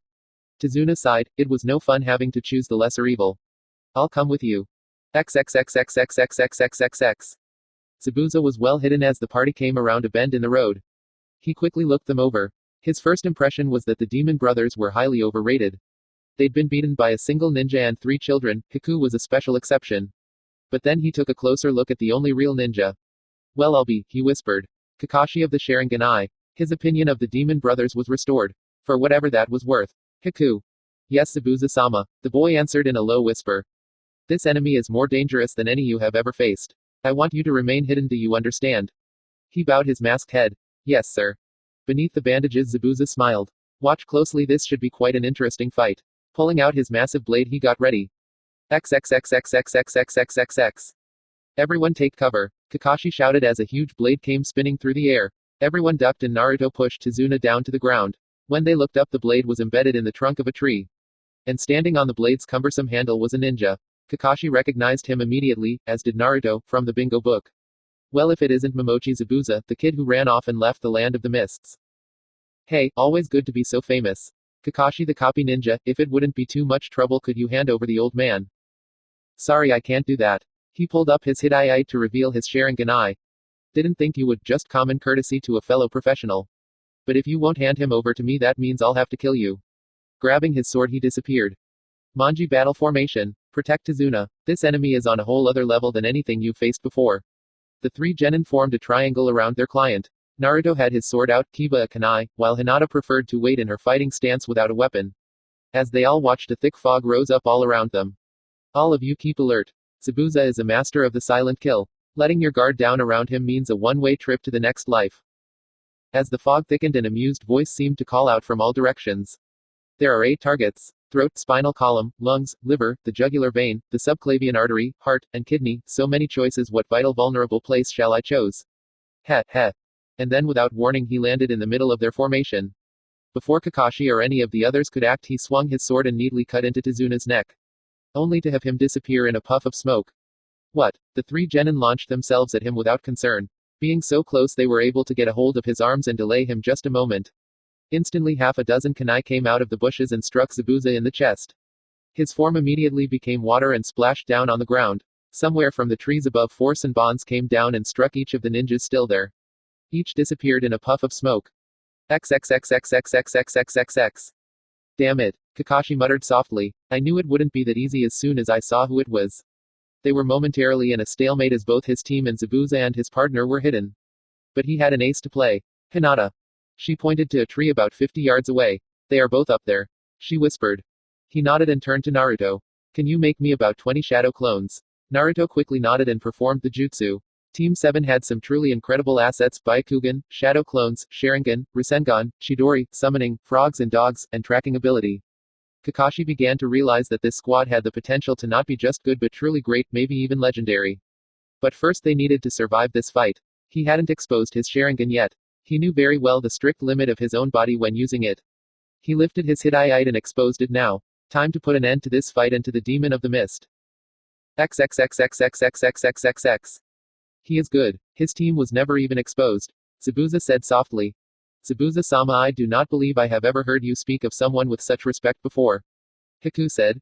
Kakashi is an enemy that deserves to be respected. And as he watched 20 clones of the same blonde ninja launch themselves out of the bushes towards their hiding spot. Stay hidden. Zabuza leapt away towards the nearby river, thinking it would be the spot to give him the greatest advantage. From his hiding spot, Haku watched carefully. Along with the many clones of the blonde boy, he saw Kakashi, the girl, and the dark-haired boy emerge and close in on Zabuza as he was quickly dispatching the clones. Haku noted that their target had not appeared. Could he be in those bushes where they were hiding? Tazuna was fated to die, for that was the will of Zabuza-sama, but no one else had to. If Tazuna died right now, Zabuza would break off and end the battle. Zabuza was not one for unnecessary risks once the mission was accomplished. Haku decided to go ahead and take a look in those bushes. With a hand sign, he teleported. XXXXXXXXXX. There was too much vegetation between where they were and the river for either Naruto or Tazuna to get a good look at the battle. But Naruto had another way of knowing what was going on. Damn, Naruto muttered beneath his breath. He really is good. What, can you see something? Tazuna asked, worried. In a way, when my clones are destroyed I get their memories. And the last one of my clones just got wiped out. I managed to do him a little damage, but now it's up to Kakashi and the others. Then he felt a chakra signature right above him. Get down. Naruto leapt onto a surprised Tazuna and pushed him to the ground. As he did so, he was struck by a dozen Sanbons that had been aimed at the bridge builder. Most hit his back and simply bounced off his body armor. A couple hit his unprotected arms and sunk in. The pain was minor and they didn't slow his reaction time any. He reached into a pouch and quickly tossed some kunai where he thought the signature was. A ninja leapt out of the tree and landed about 20 yards away. From the size of him, Naruto guessed he was a kid as well. He had on a mask that covered his whole face and held 3 Sanbons in each hand. Naruto was swiftly back on his feet with his sword out and standing in front of Tazuna, in line between him and his enemy. Stay down. I will protect you with my life. Tazuna did exactly as he was told. You are quite skilled. To have blocked my attack as you did was no easy feat. A polite and serene voice spoke. Thanks. Naruto kept his sword ready and waited. Are you going to come on in and fight me? No. Haku fired off the 6 Sanbons in hand. Seeing where they were coming from, Naruto seemed to have no difficulty in blocking them with his sword. You really are skilled. Thank you, but if you want to really see what I can do with this sword, why don't you come a bit closer? I think not. Given the fact you wear a sword, you are almost certainly a close combat specialist, as is my master. I likely would be no match for you in close quarters. Fortunately, I do not need to get near you to fight you. Naruto smiled. Neither do I. With a quick motion, he drove his sword into the soft earth to free up his hands. Shadow clone technique. The instant the jutsu was done, he snatched his sword back up again. 15 clones came into existence. At that moment, Naruto suddenly realized something. None of his clones had a sword. When he'd performed the jutsu, his sword hadn't been in his possession, so of course the clones had been created with nothing more lethal than kunai on them. He'd never thought that in the heat of battle, once his sword was drawn, he wouldn't have time to reholster it in order to perform a jutsu. If it had blood on it, of course. He made a mental note to talk to his mom about getting a wakizashi. In any case, the clones all took out kunai and launched themselves at the enemy. Naruto's opponent never even bothered to take a step. He calmly stood there and tossed Sanbons at the clones. They were all destroyed before any of them could even get close. Well, that was a waste. He muttered. He nodded grudgingly and even lifted his sword in a quick salute. You know, you're pretty damn good too. I thank you. Haku spoke with sincerity. You are not my enemy and I do not seek to kill you, just as Zabuza-sama does not desire to kill your teammates. But the bridge builder must die. Well, the only way you're killing him is by killing me first. I see, Haku said calmly. Naruto stood there and waited. His opponent also seemed to be feeling patient. Naruto considered how far away he was and estimated the distance to be 20 yards. I could cover that in one leap. But he's just standing there like he wants me to rush him. If I do rush him, is there any way he could get to Tazuna before I reach him? Kakashi's instructions had been for him to remain at Tazuna's side and protect him no matter grimaced, and decided he would do just that. Haku eyed his opponent with disappointment hidden by the mask. It seemed the blonde ninja was not going to attack him directly and give him an opening to use his teleportation jutsu. Unfortunately, his only method of long-range attack was Senbon's, and his foe seemed able to deal with those. We are in stalemate. He cannot reach me to use his sword. But neither can I get past him to the target so long as he remains where he is. They remained as they were for about 1 minute. The situation was finally resolved when they heard a loud shout.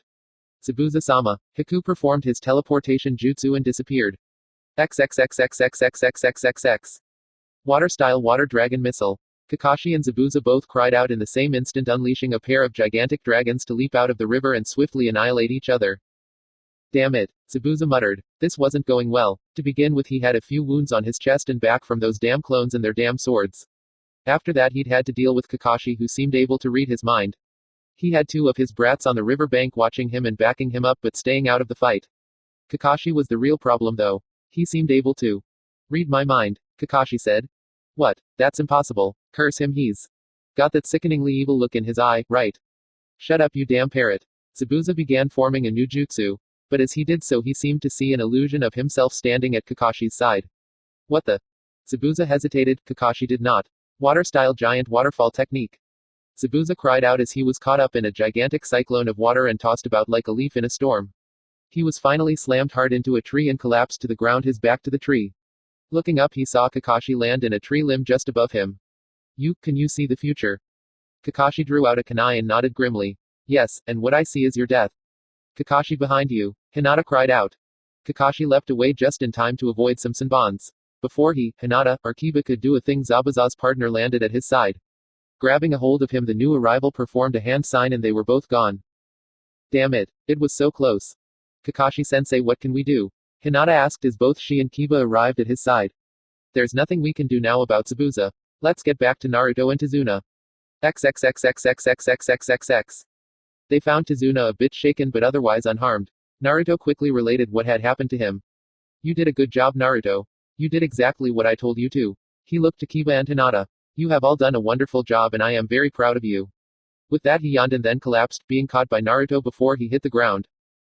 Kakashi. Naruto laid him on the ground. Hinata-chan, can you help?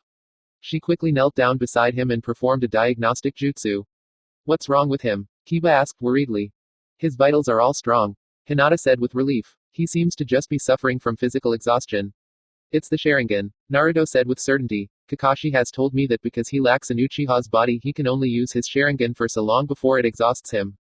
Naruto frowned. Zabuza must have pushed him too hard. He'll be fine, he just needs some rest. He looked to their client. Tazuna, how far is it to your house? About 5 miles. Naruto nodded. Okay, we'll get there in 5 minutes. Tazuna laughed a bit. It felt good to laugh after being so terrified. Maybe we can get there in an hour. Without much thought, he cut open his palm, wiped off the blood, and holstered his sword. We're getting there in 5 minutes.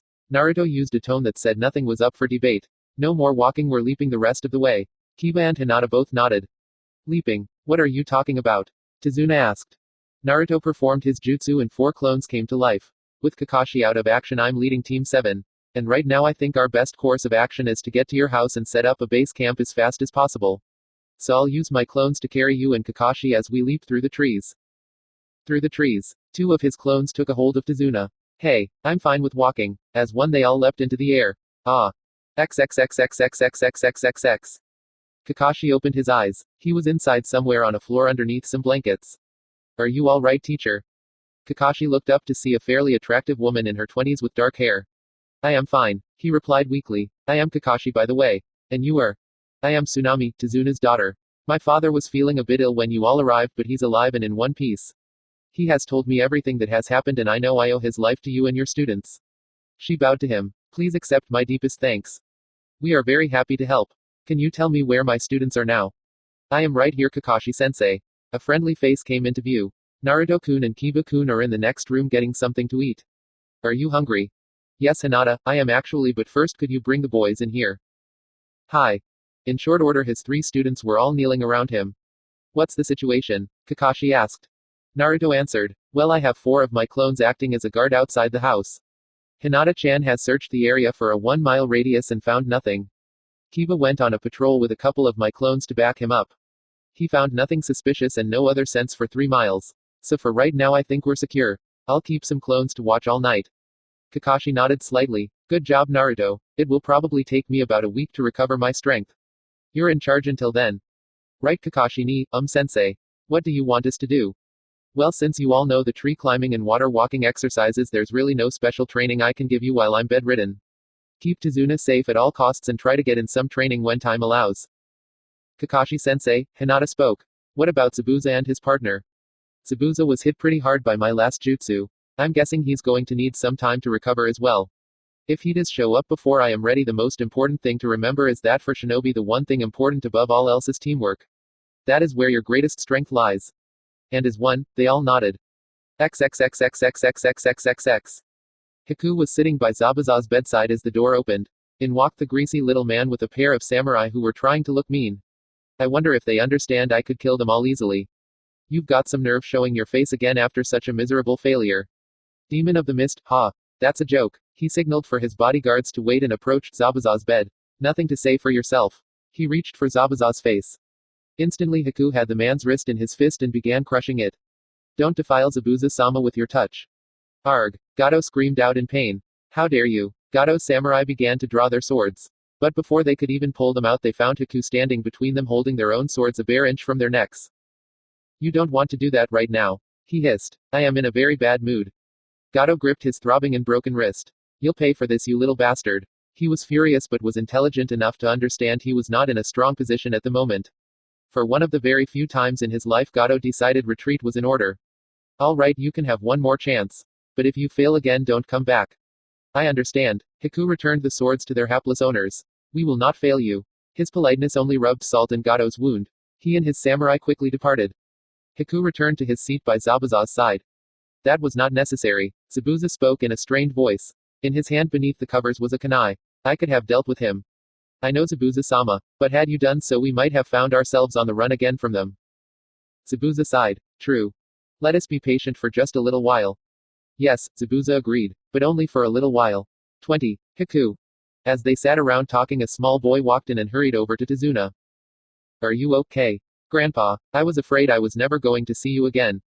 Tazuna smiled and gave the little boy a hug. I'm Fin Inari. He turned to where the ninja were watching them. Everyone, this is my grandson Inari. Inari, the fellow lying down, is Kakashi, and that is Naruto, Kiba, and Hinata.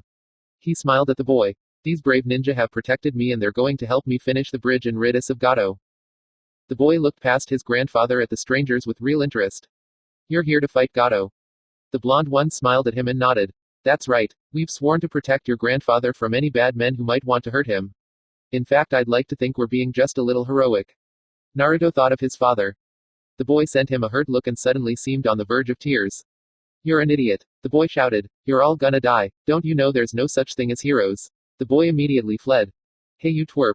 Kiba shouted. Kiba beanies, he's just a little boy. Hinata scolded. Inari, come back and apologize to our guests. Tsunami called after her son. Tazuna looked to his guests. I am very sorry about that, please forgive my grandson's rude behavior. There are reasons. Naruto shrugged. No problem. He stood up. Please excuse me. He wanted to find the boy and try to assure him that they had not come all this way to simply die. He went to the second floor and found a door with a small carving on it that said, Inari. He was about to knock when he heard sobs. Daddy. A broken cry came from the other side of the door. Naruto paused. He then slowly turned around and went back downstairs. XXXXXXXXXXX. The next day Kiba and Hinata came to a halt on some tree branches a couple miles from the Tazuna home. Kiba had put a trickle of chakra into his nose which gave him 100 times better sense of smell. Anything? Hinata asked, just a little nervous. But Kiba shook his head. Nothing at all. So far the morning patrol looks like a cakewalk. I hope things stays quiet. Hinata said softly. Ha, not a chance. Kiba said eagerly. We'll definitely have to fight again sooner or later. And next time I'm sure we won't just be watching. You really want to fight? She asked. Kiba looked at her in surprise. Don't you? It was then that the radio communicator hissed to life. This is blonde boy to dog boy and pretty girl. What's your status? Kiba switched his communicator to send. We're wrapping up the morning patrol. We haven't found anything, blonde boy. How are things at your end? The bridge is quiet. I've actually got 100 of my clones running around helping with construction. Kiba laughed. Are they all making minimum wage? Naruto's laughter came back over the comm link. No, I'll donate my labor. Say, blonde boy, when we get back, thank your mom for getting us these radio communicators. I know they're not standard equipment and I know they're expensive. Yeah, well, when it comes to protecting me, Kasen has never been one to scrimp. I should tell you how much custom-made body armor costs sometime. Alright, if there is anything at all, contact me. Blonde boy out. Roger that, dog boy out. Kiba smiled at Hinata. Come on, let's finish up the patrol and get some lunch. Hinata followed quietly behind her teammate. The day passed quietly for both parts of Team 7. XXXXXXXXXX. The next morning before sunrise, Naruto left the Tazuna home. He hadn't worked the sword in a week and wanted to get in a couple hours of practice before breakfast. The only ones awake as he left were the clones who were guarding the house. They would inform everyone what he was doing and when he'd back. And of course he had his radio communicator on. XXXXXXXXXX. Haku got his basket and quietly exited the building. Zabuza was sleeping soundly. He would go find the herbs he needed to brew up the medicinal tea. Zabuza hated the taste but always drank it. It was still pre-dawn. Hopefully he could find what he needed and be back before Zabuza awoke. XXXXXXXXXX. As Haku was busy gathering up the roots and grasses he needed, he spotted a white carnation. He smiled, and even though it was silly, he plucked it and put it in his hair. He knew it was childish, but he liked it. As he stood up, he heard someone grunting not too far away. It was almost dawn and the sky was light enough to see without any problem. Being a bit curious, and certainly not being afraid, he decided to investigate. He came upon a clearing and there was the blonde in the red and black bodysuit working with his sword. Haku simply stood still at the edge of the clearing and watched. As the blade slashed and jabbed through the air, Haku noticed the beautiful footwork and the grace of movement. He compared it to how his master trained. Zabuza's sword work was all straightforward slices and attacks. They were brutally effective but hardly what anyone would call graceful. But then again, given the massive size of his blade, many of the blonde's moves would have been impractical or even impossible. Haku is aware that the proper course of action would have been to quietly withdraw. Yet he was entranced by the beauty of what he saw. It was like watching a wonderful ballet or theater performance. One simply wanted to stand there and admire the artistry. After about 5 minutes, the ninja finally came to a halt in the middle of the clearing. He seemed to be breathing heavily. His back was turned, but Haku could notice the blonde had the sword resting on a shoulder. Hello, Naruto called out. He slowly turned around so he could face the stranger standing there at the edge of the woods. I was wondering if you would introduce yourself. Since you haven't allowed me to introduce myself. He gave a polite bow. I am Naruto, a ninja from Konohagakure. Oh, I apologize, but I did not want to disturb you. Haku took a couple steps forward into the clearing. He too bowed. I am Haku and I am originally from a small village in Water Country. Naruto smiled. Well, I hope you won't take this the wrong way, Haku, but except for my mom and my girlfriend, you're the prettiest girl I've ever seen. Haku smiled. Well, thank you, but I think you should know I'm a boy. What? Haku tilted his head and grinned. Do you require proof? No. Naruto began to blush. No way. He's like miles prettier than Ino. Haku had a good laugh. I do apologize for disturbing you. To be quite honest, I thought your training was simply beautiful and wanted to watch. It almost reminded me of ballet. Naruto smiled and tried to get over his embarrassment. Well, thank you. The forms are actually called dances. There are 5 of them. The one I was just doing was called the Dance of the Lilies. I had never heard of that. It was true, Zabuza had never mentioned such a fact. You are obviously very skilled with your blade. Tell me, why are you out here all alone so early in the morning? Well, to keep my skill sharp and to keep improving. I'm pretty good now, but I'm no blade master like my mom. Really, how far along are you? Well, there are 5 levels of skill to the blade. I am only at the 2nd, so I still have a ways to go. Haku gave him a curious look. Tell me, why do you work so hard? What do you mean? I was just wondering. You mentioned your mother and your girlfriend. Do you work so hard for their sakes and the sakes of others who are precious to you? Or do you do so for your own satisfaction? Naruto smiled one of his big smiles. Everything I do is for the people that I love. For my mother, my girlfriend, my older brother, my godmother, my aunt, my granddad, my friends, and for every single person in my village. They are all precious to me. My dream is to be Hokage one day. That is what we call our supreme leader. I want to be Hokage so that I can always watch over and protect everyone. Haku couldn't help but compare that to Zabuza's dream. He also wanted to rule his homeland, but not so he could help others. He lusted for power the way some men lusted for young flesh, or the way Gato lusted for money. I can understand that, working so hard for those who are precious to you. Haku sent him a look tinged with real jealousy. You are truly fortunate, Naruto, to have so many precious people in your life. For me there is only one person, but he is more precious to me than anything. I would do anything for his sake. You know I truly believe that when people are protecting something precious to them they truly can become as strong as they need to be. Naruto nodded. That is very true. Haku nodded. Well, if you will excuse me, I really must be going home now. He paused. It was a real pleasure to meet you, Naruto. Please do not find this rude, but I sincerely hope we do not meet again. He turned to go, though I fear we will. As Haku began to leave, Naruto spoke in a casual tone. You know, Haku, I've managed to develop some very keen senses. Haku halted and looked back over his shoulder. Really? Naruto nodded. His sword was still in hand, resting against his shoulder. Yes, for instance, I can tell that even though you are not molding chakra at the moment that you have the ability to do so. More to the point, I recognize your chakra signature as that of the ninja I fought 2 days ago. Haku slowly turned about to face him. Naruto simply stood where he was, calmly eyeing him. I see. Haku tilted his head and eyes him curiously. Are you going to attack me? No. Why not? I am currently unarmed. Were you to attack me, you would have an excellent chance of killing me. Naruto shook his head. I don't kill unless I have to. Were this battle or had my mission goal been to kill you, I would have done so. But at this moment we are not in a battle and my mission is to protect Tazuna, not kill anyone. You said before that we were not enemies. Well, I agree with you. Other ninjas would not feel that way. Haku said quietly. Like Zabuza. Haku nodded. He would not pass up the opportunity to remove an obstacle to his goal. Well, fortunately I have different role models, my mom and my older brother and my dad. I'll do what I have to, but I don't fight or kill needlessly. He sighed. You know, if you and Zabuza left, it would be over. Haku shook his head. I am afraid that is quite impossible. For Zabuza-sama, failing or declining this mission is not an option. Why? Because the reward will help him to achieve his dream. Naruto shook his head. Even though it seems we are bound to face one another again, I still won't attack you unless you attack me first. With that he put his sword back into its scabbard. As it had been drawn for training rather than battle, there was no need for blood. You are very honorable, Naruto. Haku looked very sad. If things were different, I would very much like to call you friend. Naruto looked at the boy consideringly. You're obviously very honorable as well. Why do you show Zabuza such loyalty? I read about him in the bingo book. I know he butchered an entire class of students at his academy.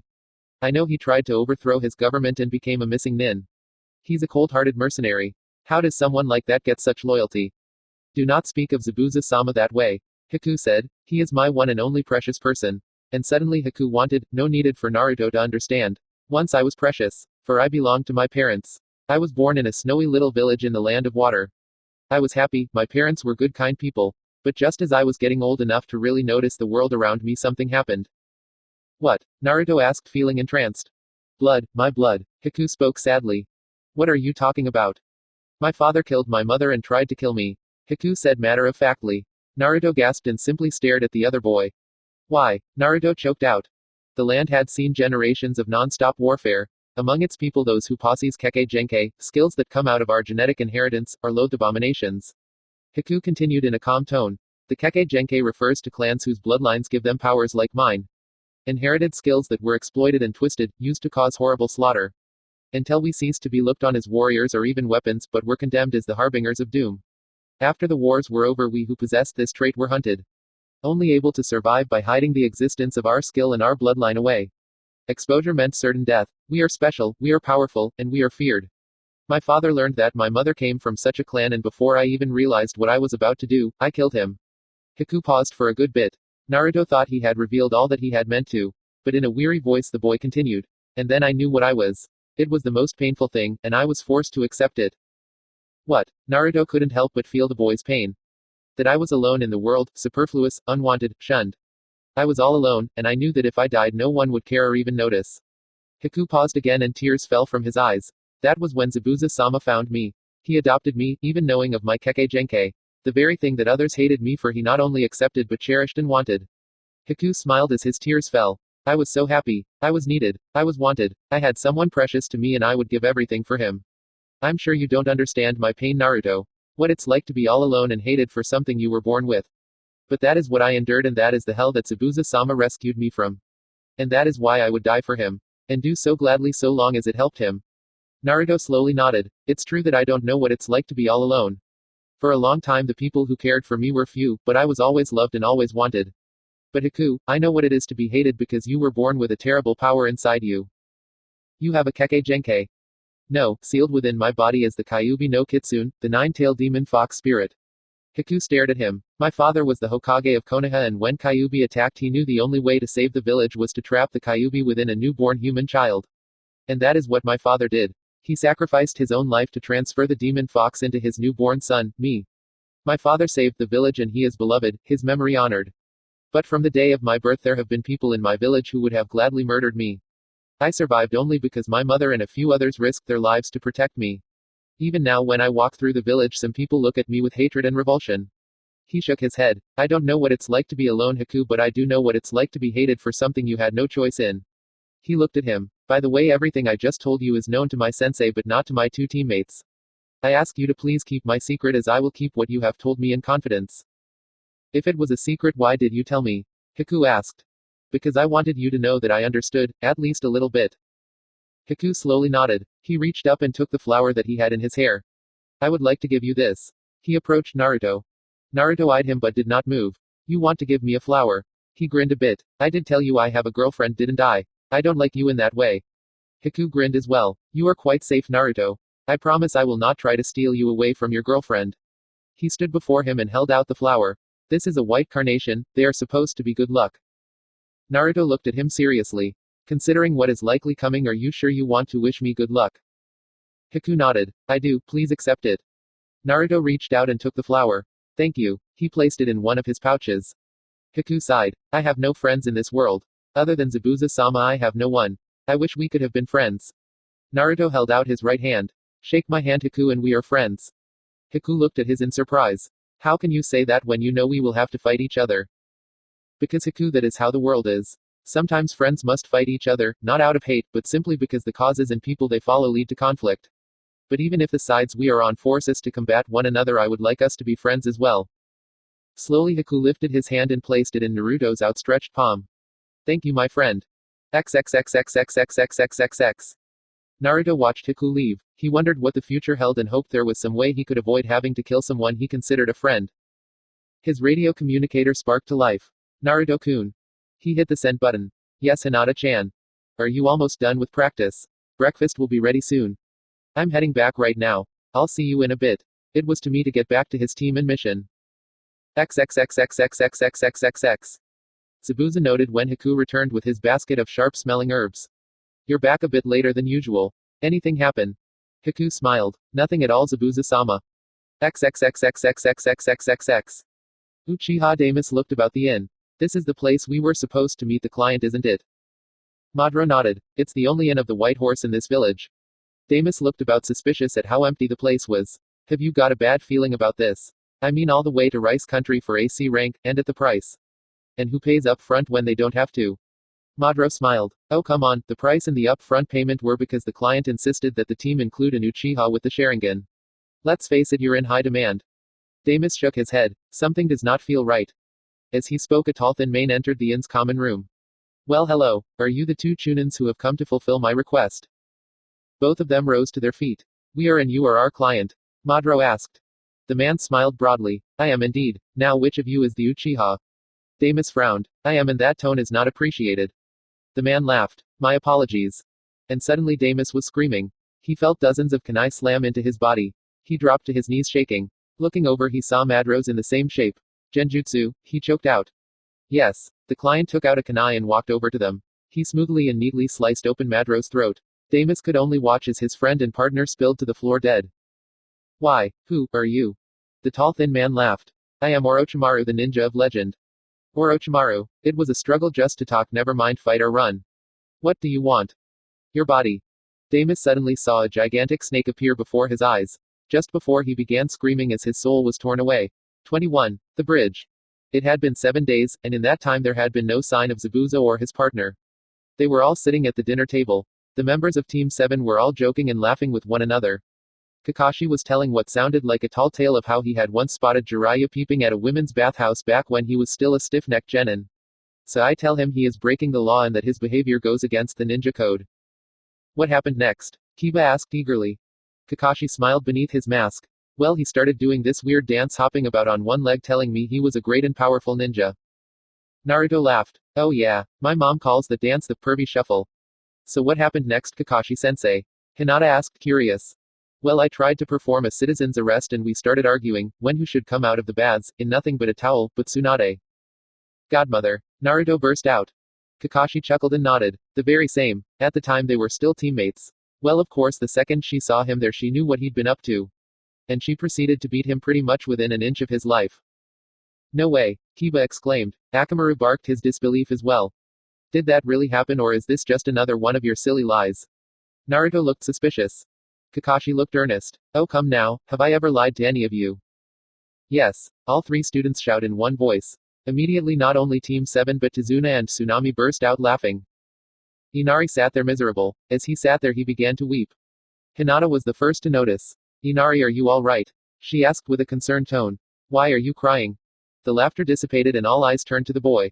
A few days earlier, Tazuna had explained how the boy's father figure, a hero in his eyes, had been executed trying to oppose Gato and his thugs.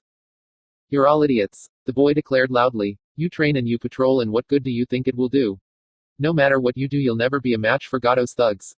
You all act cool and talk tough, but big strong guys like that are always too much for people weaker than they are. They'll destroy you.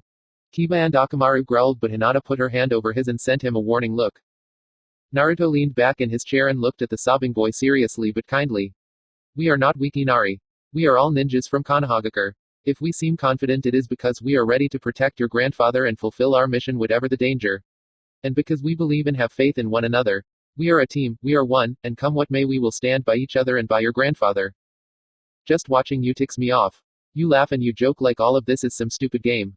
And you try and act like you have all the answers. You don't know what it's like to be me. You don't know a thing about suffering or loneliness or what my life is like. Naruto looked at Inari and thought about Haku. He felt the same sympathy for Inari as he did for Haku. That's true, Inari. Naruto answered quietly. I won't pretend to understand the pain you've suffered or your loneliness. But I do know what it's like to weep. There's nothing wrong with tears, Inari, if they come in honest grief. But at some point the tears have to stop and you have to act. If things are wrong, then you have to try and change them. What would you know about it? The boy shot back. Your grandfather is with you right now because we chose to help him. We could have gone home when we found out that this mission was going to be a whole lot rougher than we expected. But we didn't. We are here now to help your grandfather and everyone in the land of waves. We will put ourselves in danger to try and help others. Isn't that what heroes would do? He paused. Isn't that what your father would do? Shut up. Inari ran from the table. Please excuse me. Tsunami got up and left as well. The table was silent for a moment. Naruto, Kakashi said quietly. Yes, sensei. Kakashi looked at him sadly. You sounded very much like your father just then. Naruto nodded in deep appreciation. Thank you, Nisan. Kakashi looked them over. All right, I'm well enough to return to duty. Tomorrow Hinata, Kiba and I will accompany Tazuna to the bridge. Naruto, I want you to stay here and protect Tazuna's family. They all nodded. XXXXXXXXXX. Zabuza crushed an apple in his hand. Haku nodded happily. Most of your strength seems to have returned. Excellent. Zabuza turned to Haku. Tomorrow. Haku nodded and smiled. He buried his concerns for Naruto. I will do as Zabuza-sama wishes. XXXXXXXXXX. As Kakashi, Hinata, Kiba, and Tazuna came to the bridge, they saw the workers were all down. What the hell? Tazuna shouted. This is it. The team formed a tight circle around Tazuna. Kakashi switched his radio to send. Naruto, get to the bridge right now. I'm on my way, his voice answered. 4 Zabuzas landed around them. They were dispatched almost instantly. The clones became water and splashed down on the bridge. I didn't think that would work. Zabuza called. Standing next to him was the same ninja in the same mask they had seen before. You're one short, it looks like. Where's the blonde with that damn sword? Kakashi smiled. Don't worry, he'll be here in a minute. Zabuza chuckled. Well then, all the more reason not to waste any time and deal with you while you're short-handed. Zabuza nodded to his partner and they began to approach, each from one side of the bridge, well apart. Kakashi judged the situation and made a quick decision. Zabuza is mine. Hinata, deal with his partner. Kiba, stay by Tazuna's side and protect him no matter what. Right. Kiba pulled out a kunai and bore his teeth. Yes, sensei. Hinata took a quick gulp and got moving. Her heart was beating fast, this was it. Her first real combat. I can do this. I have to do this. Tazuna and my team are depending on me. I won't let them down. XXXXXXXXXXX. The 4 clones that were on guard duty were all well hidden. When they spotted the 2 samurai approach, one swiftly took out his kunai and slashed his palm, causing him to disappear. The real Naruto immediately received the memories and understood the situation. He quickly got to Tsunami and Inari. Please come with me, you need to hide. Ignoring their protests, he got them quickly hidden. The two samurai approached the front door with their swords already out. They didn't hear anything. Checking the front door, they found it wasn't locked. Quickly and quietly they entered. They were soon in the living room. There they halted as they saw a young boy who was obviously a ninja standing there with a drawn katana. "Hello," he said in a chipper voice. "Can I help you with something?" The two of them stepped apart and got into some sloppy fighting stances. "Where is Tsunami?" "Oh, I don't think she's the one you need to be worried about right now. I'll give the two of you one chance to surrender. Drop your swords and fall to your knees." The two of them laughed nervously. "Is that a joke?" one of them asked. "You really think a little kid like you has a chance against us?" Naruto sent them a cold grin. "I'm a ninja who has spent his life being trained for battle. You're just a couple of thugs with swords. Now who do you think is in trouble here?" The samurai who had spoken shook his head. "Get real, we're not surrendering to a pint-sized brat like you." Naruto shrugged. "Fine, then you can be number 9 and you can be number 10. Huh, that was his last word as a sword pierced him from behind and went out the front of his chest.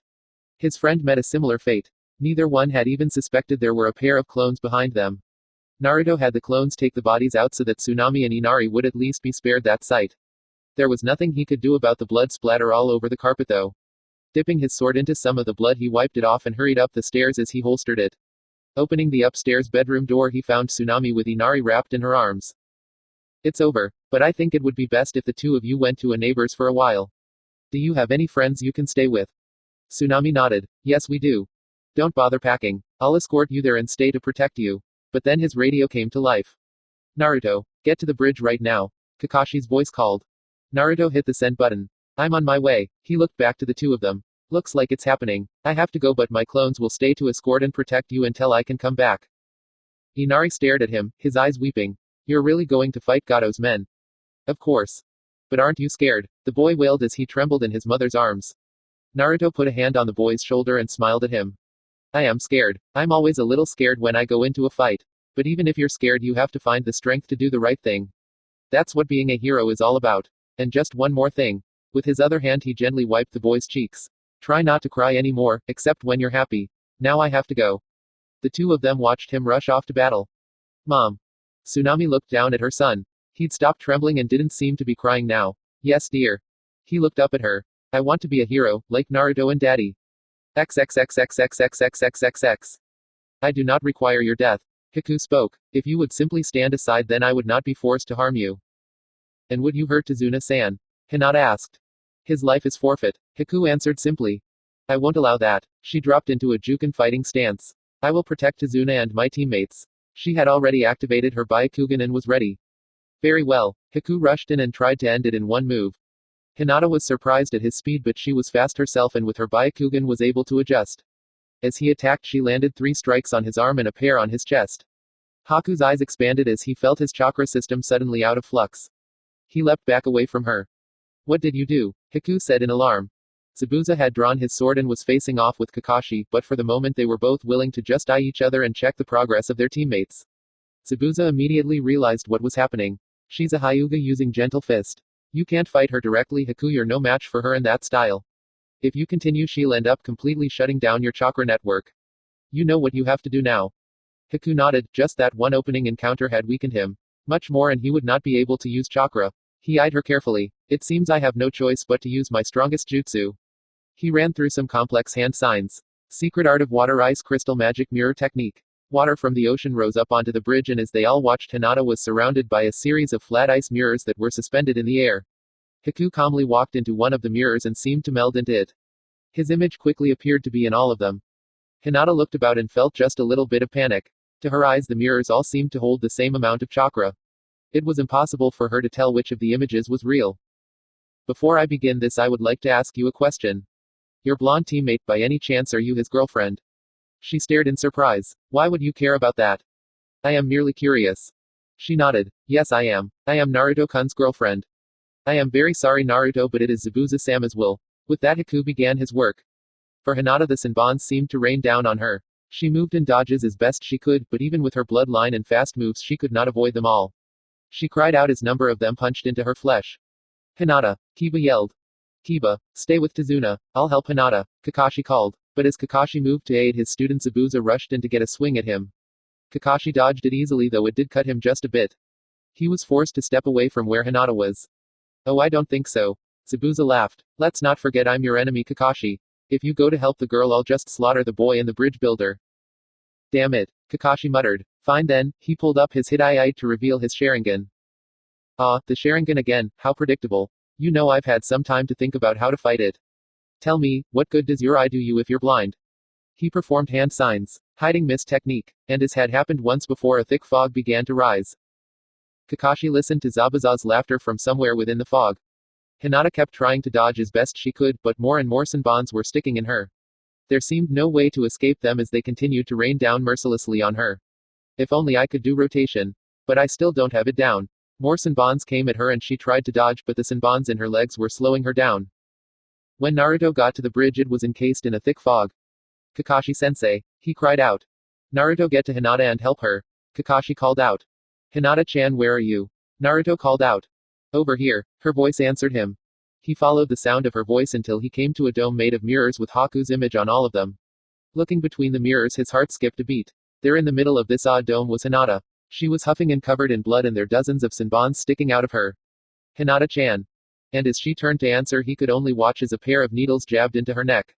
She gasped and began to fall. Without a second thought, he raced in and managed to just catch her before she hit the concrete. Her eyes focused on him. Naruto-kun, she smiled for him. It's all right, Hinata-chan, I'm here now. You'll be fine. She barely shook her head. No, I won't. With one hand she reached up and gently touched his face. She was looking up at him with a peaceful expression. I'm so glad I got to see you one more time. Hinata-chan, don't talk like that. He performed a diagnostic jutsu, one of the handful of medical jutsus he had actually been able to learn. And what the jutsu told him was that her heart was slowing and so was her breathing. No, he pulled her into his arms. No, you're going to be all right. She simply smiled. I am so very glad I got to tell you that I loved you. And thank you for loving me, Naruto-kun. You made me very happy. Don't talk like that, Hinata-chan, please. He was crying. This can't be. Not her. Kiss me, Naruto-kun, kiss me just once more. And he did. He leaned in and kissed her lips. Hinata looked content. I love you, she whispered and closed her eyes. Naruto saw her breathing stop and could not find a pulse. No, he howled and held her tight against him. Hinata-chan, I love you. Don't go. Don't leave me. I am sorry, a polite voice said from behind him. Why? He ground out as he slowly and gently laid Hinata down on the bridge. It was the will of Zabuza-sama, but I truly am sorry for your loss. Shut up. He could feel the anger rise up in him. He could feel hatred and rage and an all-consuming need to take revenge. His body began to shake as his eyes changed, his teeth sharpened and grew, his scars grew thick, and his hands became claws. The red chakra flowed out about his body and a single tail took form. I'm gonna kill you. XXXXXXXXXX. Both Zabuza and Kakashi felt it. The awesome amount of chakra and the evil that seemed to permeate it. Zabuza had no idea what it was. Kakashi knew instantly. He'd felt that same chakra on a night more than 12 years ago. Though then the chakra had been 100 times stronger. He looked in the direction where the chakra was coming from. He could still see nothing in the damn fog. Has the seal broken? No, but it has definitely weakened. He quickly pulled out a scroll, bit down on his thumb and spread the blood on the scroll. Listen, Zabuza, you're a busy man, I'm a busy man, and we both have things to do. What do you say we wrap this up in one move? Laughter came out of the fog. Sounds interesting, what do you have in mind? He performed some hand signs and slammed the scroll down. Earth-style fanged vengeance technique. This posturing will get you nowhere, Kakashi. You can't even tell where I am. While I know exactly where you are. Zabuza continued to laugh. His laughter died in his throat as the concrete all around him began to crack and split open. From the bridge floor, several dogs suddenly leapt out and sunk their teeth into him. No, he cried out. When your eyes and ears have let you down, you can always follow your nose. He smiled as he saw the fog was beginning to lift. When you cut me with your sword earlier, you got my blood on you. This technique is designed specifically for tracking, and that blood was all my pups needed to find you. He approached the now immobilized Zabuza. I believe I told you this once before. Your future is death. XXXXXXXXXXX. What is this power? Where did it suddenly come from? Hiku leapt back into the mirrors. He immediately began to shower Senbons down on him. Is this the power of the demon he has inside of him? Naruto merely stood there, not even bothering to try and dodge. He laughed, and it sounded nothing like the laughter of the boy he had met in the forest. This laughter was tinged with hatred. Is that the best you can do? Naruto's voice was deeper and huskier than it had been. Hiku quickly performed a jutsu. The air around Naruto grew cold as half a dozen ice needles formed above him. They slammed down and shattered against the red chakra cloak. Hey Hiku, we are friends, right? Naruto called. Yes, Naruto, we are. Naruto had a wicked smile. Then let me tell you something, friend. You have 1 minute left to live. And now Naruto moved, with a speed that could barely be followed by the human eye. Half the mirrors seemed to shatter in an instant. Haku realized this was too much for him. I have to try. From one of the shattered mirrors he leapt out in a vain attempt to stab Naruto with his senbons. But Naruto caught him with ease. In one hand he held Haku's right wrist and broke it with no effort. The other hand he drew back for a punch. I can't withstand this chakra anymore. Naruto punched him with all his might and sent him flying through the dome. The mask split and as Haku bounced to a stop the remaining mirrors all dissipated. I have failed you, Zabuza-sama. I am a weak and broken tool and of no use to you now. Before Haku could even get to his hands and knees he was hauled up by Naruto. Naruto held him in one hand up off his feet. His eyes were blazing red and filled with hatred. How did I bring such hatred out in such a decent person? In my whole life he was the only one to offer me his friendship even knowing what I was. How could I make him hate me so? Your minute is almost up. Naruto said. He gathered red chakra and concentrated it into his right fist. I have enough chakra in my hand to level a mountain, it won't leave anything of your head. Any last words? Haku shut his eyes and readied to die. I am sorry. Sorry. You're sorry. Sorry doesn't bring Hinata-chan back to me. I loved her and you killed her. Why? It was the will of Zabuza-sama and I am no more than his tool. You're not a tool, you're a person. And you made your choice. It was time to kill him. Haku nodded. That is true. I accept the responsibility for my choice. I deserve death not only because I failed Zabuza-sama but because I have also failed you.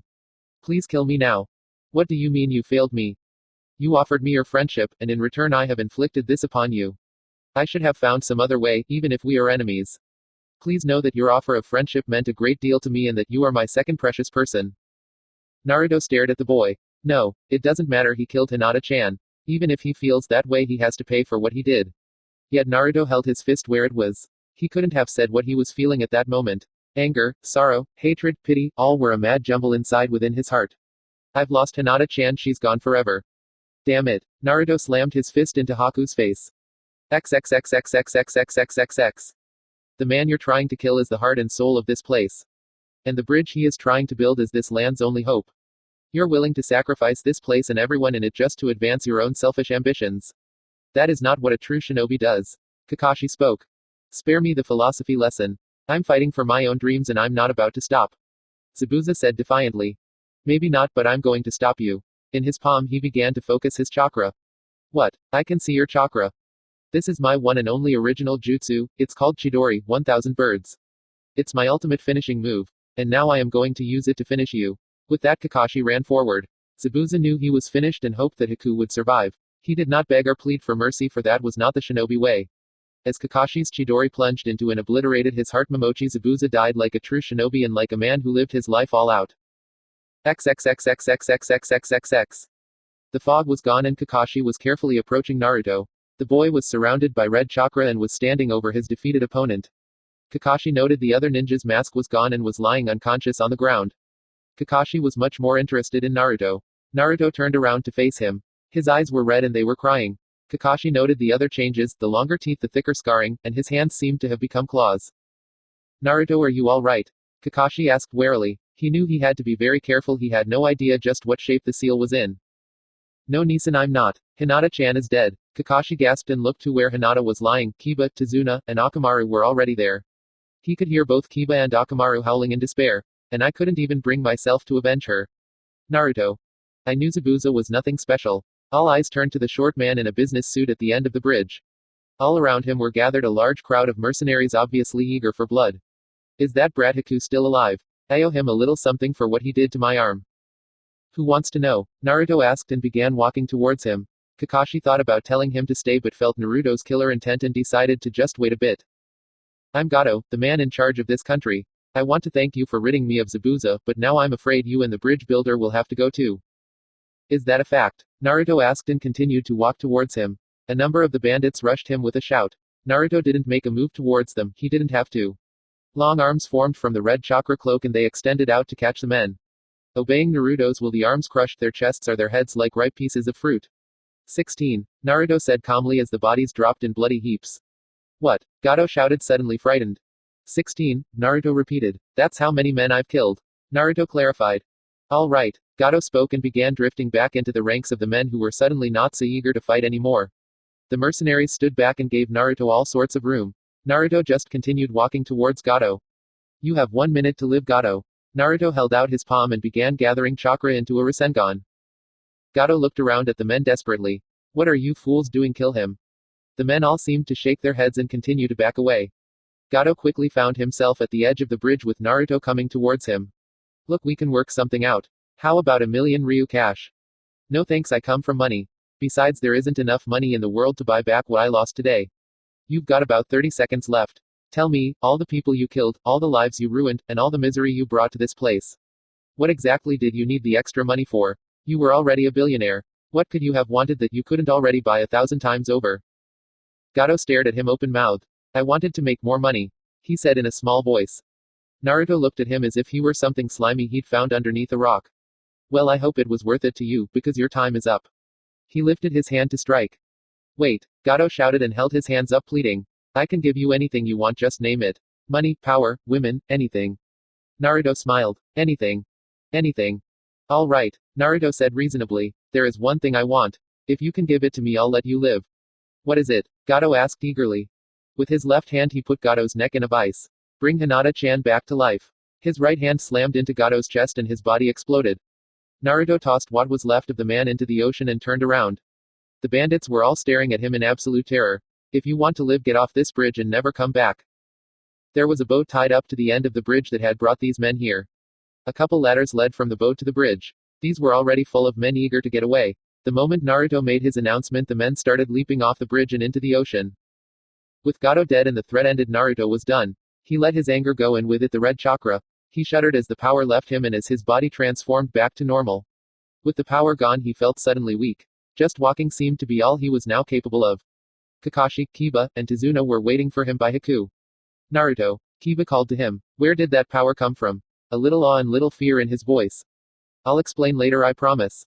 Naruto said dejectedly. Are you all right, Naruto? Kakashi asked. He looked to where Hinata was. No, but I'll live, I guess. I'm never going to see her smile again, or hear her giggle or dance with her. Oh, Hinata-chan. Kiba looked down at Haku and both Naruto and Kakashi could feel some killer intent. Haku's nose was broken and his face was blooded and bruised. He didn't look pretty at the moment. This guy killed Hinata, Kiba said dangerously. Akamaru was on the ground growling. Kiba, please don't hurt him. Naruto said quietly. Why not? Kiba looked at him in surprise. Because as stupid as it sounds, he's a friend of mine. Kiba stared at him. You made friends with this guy while you were fighting him. I'll explain later. I promise I'll explain everything later. Naruto said weakly. Hey, did we miss the fight? They turned around to see Inari with a crossbow in his hands at the head of a large crowd of villagers. Inari, Tizuna called out. What are you doing here? The boy smiled. I decided I wanted to be a hero and do the right thing. So did everybody else. The smile faded a little. But I guess I didn't get here in time. Naruto smiled just a bit. It's okay. I think you and everyone else who came to defend your homes are all heroes. The crowd cheered and celebrated the end of Gato and his reign of terror. Tizuna went to his grandson's side while the 3 surviving members of Team 7 remained where they were. XXXXXXXXXX. Haku slowly opened his eyes. It took him a moment to realize that it was snowing. He looked up to see a face looking down at him. Naruto. You okay, Haku? Haku looked up at him in confusion. Why am I alive? I guess I just don't have it in me to kill someone I consider a friend, even when they've taken away someone I love. Naruto answered tiredly. Zabuza-sama. He's dead. I am sorry for your loss. I know what he meant to you. Considering who Zabuza was and what he'd been trying to do, that seemed strange to say, but Naruto meant it. Kiba looked at him confused by what he was hearing. He is so going to explain all of this later to me. Haku closed his eyes. She isn't dead.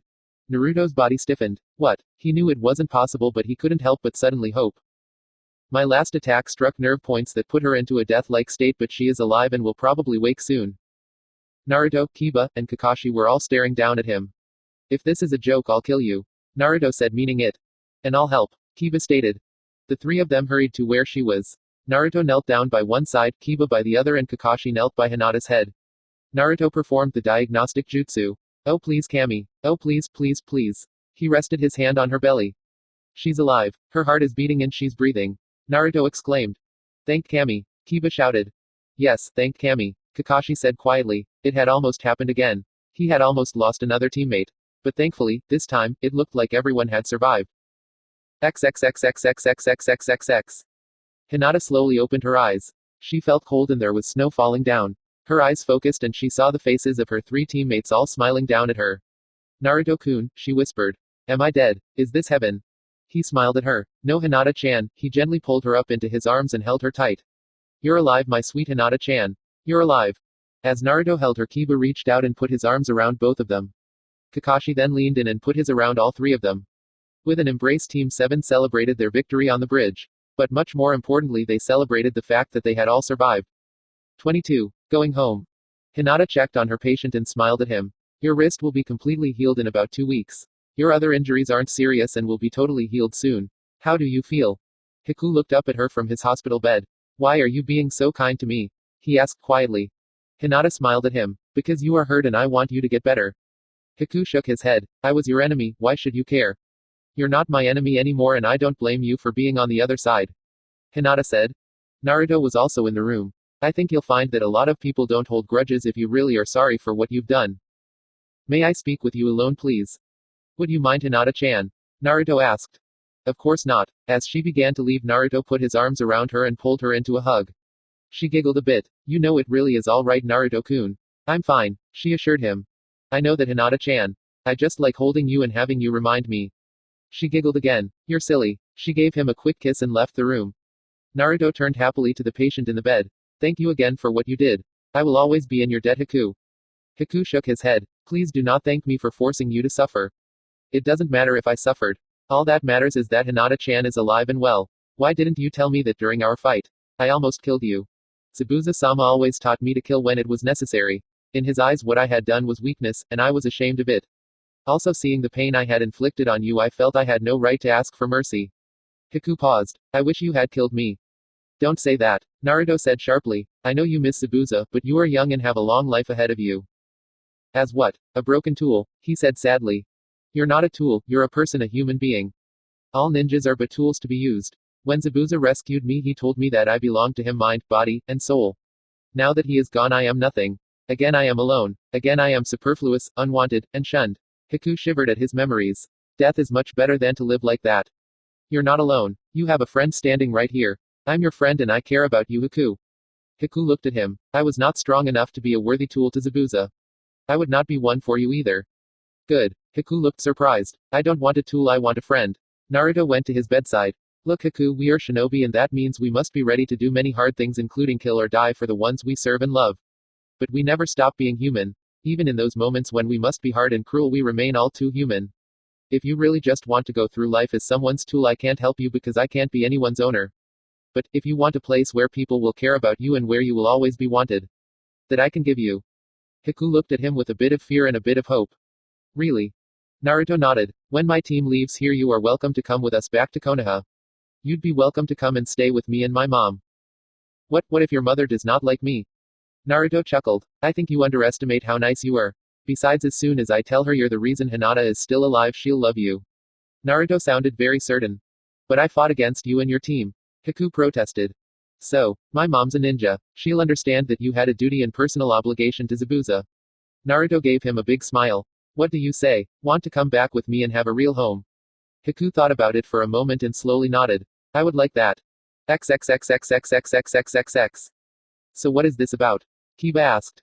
Team 7 had gotten back together at the Tazuna residence. Currently Tazuna, Tsunami, and Inari were all in town enjoying a massive and spontaneous celebration.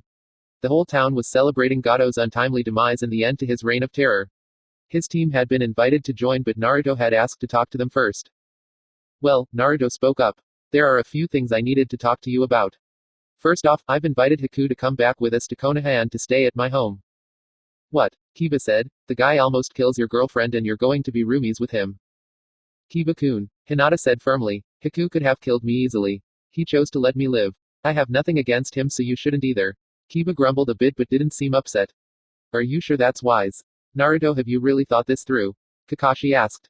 Naruto nodded. I have, Kakashi-sensei. I consider Hiku to be a friend and he is all alone now. He needs a place where he is wanted and I wish to give him that. And what is the downside? I gain a friend and the village gains a damn good ninja. Kakashi thought about it. Well, he likely doesn't have any bounties on him. You would have to get approval from the Hokage for him to become a leaf nin, and you'll have to convince your mother to let him stay with you. Naruto nodded. I'm sure they'll both be okay with it. Naruto, how the hell do you make friends so fast? Kiba asked. Naruto took a deep breath. Well, you see, he detailed the previous meeting with Haku. He was not really surprised to see they were all frowning at him, even Hinata. Naruto, Kakashi said sharply. You made contact with an enemy ninja and didn't tell us about it. I'm sorry, Kakashi-sensei. Kakashi shook his head. I don't really fault you for not attacking him or even for talking with him. Though if you do this in the future you will need to be very cautious. Now what I do have a problem with is you keeping this meeting secret from all of us. You should be able to trust your teammates with anything. I know that, Kakashi-sensei. He took another deep breath. That's why I've decided to tell them about my big secret. Big secret, Naruto-kun? Hinata asked. Kakashi looked at him in surprise. Naruto, I wasn't referring to that. I know, but I want to tell them. I trust both of you with my life and I think it only fair that you know the whole truth about me. Kiba looked at him. Does this have something to do with that insane amount of power you had? Naruto nodded glumly. It sure does. He hesitated just a bit before telling them. He really did trust them both with his life. He expected they would both understand. But even if they didn't, well, it would definitely hurt but not destroy him. Enough people who knew the truth were accepting of him. He understood that he was not a monster. He also understood that some people would never accept that. That many people saw him that way and hated him did not make it so. Before I start, what I have to tell you remains a secret. You can't speak of it. Do you understand? He waited for both of them to nod. All right, I have to tell you about what really happened the night the Kyuubi attacked the village, and he told them the truth of how his father saved the village and of the price of that salvation. You're the Kyuubi, Kiba said in amazement. Naruto shook his head. No, I'm the Kyuubi's jailer. As you saw, I can tap into some of its power when I'm really angry. But I am not the Kyuubi. Hinata immediately came forward to glomp onto him and press her head against his chest. Of course you're not. You're Naruto-kun. It doesn't matter what's inside of you. She declared fiercely. Thanks, Hinata-chan, he said, very glad that she understood. Kiba smiled. Hey, well, I always knew you were a badass. Now I know just how much of one. Naruto looked at him. So you're okay with this? Kiba nodded. You're a part of my pack, Naruto, and an Inuzuka never abandons his pack. Akamaru barked his agreement. Naruto let out a very deep sigh of relief. Oh, Hinata-chan, I just remembered something. He reached into one of his pouches and pulled out a dried flower. Could you press this for me, please? She took the flower and smiled. It's a white carnation. These are supposed to be good luck. He nodded. I know, I'm going to keep this one as a good luck charm. He smiled at her. I figure if it helped me get through today, it must have a whole lot of luck in it. XXXXXXXXXX. Team 7 remained for another 2 weeks. They stayed until the bridge was completed. Haku recovered from his injuries and began training a bit with Naruto and the others. They ate and talked together and slowly all hostile feelings began to disappear. Haku was welcomed as a sort of unofficial fifth member. When he showed them his pet rabbit, Mr. Fluffy, Hinata went wild. Haku slowly came to think he might have a place in the world. But there were still wounds that would take a very long time to heal. XXXXXXXXXXX. Haku stood before a simple grave. There was a small cross and a large sword planted into the earth. He had come here to say a final goodbye to the man who had rescued him from loneliness and from death. And whom he would always cherish as his father. From behind he heard soft footsteps. It's time, Haku, Naruto said respectfully. We're going to meet at the bridge and say goodbye to everyone there. Haku nodded. He continued to face the grave. Do you think he was a bad man? Naruto answered carefully. Yes, I do, but I realize that very few people are completely good or bad. I can believe that he showed to you his best side. Haku slowly nodded. He stiffened his back and bowed low to the grave before him. Goodbye, Zabuza-sama. Goodbye, father. I shall never forget you. He turned around and smiled. Let's go, Naruto. I want to see Konoha and meet your mother. XXXXXXXXXXX. The entire town had turned out to say goodbye to their heroes and to celebrate the completion of the bridge. We owe you a huge debt, Tazuna said. Kakashi smiled. It's all right, we were happy to help. Inari was weeping. I didn't want to cry anymore, the boy complained. Smiling, Naruto went over to him and put a comforting hand on his shoulder. It's all right to cry when you're happy. All right, Team 7, it's time to go home. Kakashi spoke. After a few more final waves goodbye, they leapt. Fittingly enough, they would be the very first people to use the new bridge to cross over from Wave Country to the mainland. Leaping away, they were soon gone from sight. They truly are heroes, Tazuna said. Yes, they are, Tsunami agreed. Hey Dad, I just realized something. The bridge doesn't have a name. Tazuna smiled. I have the perfect name. Let's call it the Great Naruto Bridge. Yeah, Grandpa, that's a great name. And that was what the bridge was named. XXXXXXXXXX. When they had originally set out, it had been judged an extended C-rank mission expected to last from 7 to 10 days. When they returned, it had been just over a month and they were returning from an A rank. As they came up on 5 miles to the gate, Naruto switched on his radio communicator to send At first they were still a bit out of range, but quickly they were within the 5-mile limit. Hey mom, can you hear me? Naruto called. Naruto-kun. Kushina's voice came through loud and clear, and Naruto felt like he was home again. Where are you, honey? I'm heading towards the gates, Kasen. Did you get the letter I sent you? I got it yesterday, so your friend Haku is with you. That's right. He'd sent the letter out 2 weeks ago. Except when ninja couriers were being used, the postal services left a great deal to be desired. He can't wait to meet you. Well, I can't wait to meet him. In only 5 minutes, Team 7 arrived at the gates. As Naruto knew she would be, his mom was there waiting. She held out her arms, and Naruto decided to go ahead and act his age for a change. With a bound, he leapt into her arms. She hugged her son tight and showered him with kisses. Welcome home, Naruto-kun. Thanked Kasen. After a minute, he turned to wave Haku over. Mom, this is my friend Haku. I want him to stay with us. Haku bowed deeply to her. I am most honored to meet you, Kushina-sama. Kushina smiled and came over to the boy. No need to be so formal, Haku-kun. Kushina will do just fine. She bent down and hugged him. Haku immediately stiffened. He wasn't really used to being hugged. Now let's go home and get you settled in. XXXXXXXXXX. I'm going to live here, Haku said in a small voice. Naruto laughed. I grew up here, so to me it's just home. I forget sometimes that it's pretty impressive. It's amazing, Haku said sincerely. Kushina cleared her throat and got the attention of both boys. Now Haku, my son considers you a friend, and for sparing Hinata you have my deepest thanks.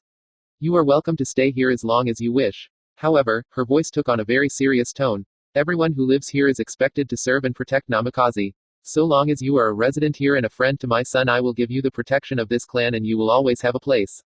In return, I expect you to be willing to serve and protect this clan. Haku stiffened and bowed deeply. Kushina-sama, I give you my solemn word that I would give my life to protect you or Naruto. I will gladly serve and protect this clan. Kushina smiled and ruffled his long black hair. Well then, welcome to Namikaze. XXXXXXXXXX. How bad was it? Tsunade asked quietly. When Kakashi had asked to meet with her in private, she knew it had to be serious. I'm not sure, Kakashi asked. The demon's chakra flowed around Naruto sort of like a second skin and a bit like a fox's shape. He even had a tail made of chakra. His power was incredible, though only a fraction of what the Kyuubi's had been. When he attacked the bandits, I saw him send the chakra around him out in the form of arms and slaughter 6 men without any noticeable effort. From talking with Haku, it would seem this second skin also acts as an ultimate defense. Apparently it protects him from weapons and jutsus. What was his behavior like? Well, he was definitely angry. However, he deliberately chose not to kill Haku. He also deliberately gave the men who did not attack him the chance to escape. Despite being filled with rage, his personality was definitely Naruto's. I see, Tsunade said quietly. Do you wish to pull him from active duty? No, he replied firmly. Nothing I've seen leads me to believe he was not in full control of the demon's power. In fact, had he not had that power available, I don't know how the battle would have ended. I was certainly in no shape to take on so many armed men after expending so much chakra fighting Zabuza. Tsunade sat back and considered. All right, for the time being we'll leave him on active duty. I'm also declaring everything that involved the demon's chakra to be an S-rank secret. Jiraiya is off the map for the moment, looking for information about a certain organization. When he returns to Konoha, I'll have him examine Naruto and his seal. She looked at Kakashi with interest. All this aside, how did he do? He is his father's son. Kakashi said simply. While I was injured, he ran the squad as well as I could have asked. His actions were consistently designed to protect his teammates and the people we were guarding. Tsunade nodded. All right, thank you, Kakashi. XXXXXXXXXX. Over the next 3 weeks, Team 7 successfully completed 6 C-rank missions. None of these were extended and none proved harder than expected. During this time, Haku was allowed to take the academy graduation test, which he passed with ease. He agreed to take an oath to serve Konoha faithfully and was awarded a leave Hittite. What to do with him next was a problem, as there were no openings on any of the current teams. Tsunade though thought she had an idea. She summoned Kushina and Haku to her office one day. Kushina, I have a problem. Tsunade said simply. Actually, I have 2 problems. And I think I have a possible solution for both. Kushina eyed her friend carefully. Yes. Well, the first problem is what to do with Haku here. The boy stood quietly at attention and said nothing. According to the mission report from Kakashi, he would seem to be at least Chunin level. But I'm not prepared to promote him or even allow him entrance into the Chunin exams based solely on that. I want him to have at least 6 months of field experience with a Leaf squad before I even consider the question. Now that is one problem. Tsunade pressed her intercom. Please send her in, Shizune. Kushina looked behind her as the office door opened. In walked a teenage girl, perhaps 14 or 15. She had long straight black hair and dark eyes. She wore a dark blue jacket and beige pants. Her Hittite was around her neck. The girl sent Kushina a look of surprise, and just a twinge of fear. She came to stand to Kushina's right before the Hokage's desk. You sent for me, Hokage-sama. Tsunade nodded and frowned. Uchiha Gabriella, your sensei has asked me to remove you from his squad. Do you have any idea how rare that is? As a general rule, a team leader will almost never request a member be removed from a squad unless there is absolutely no alternative.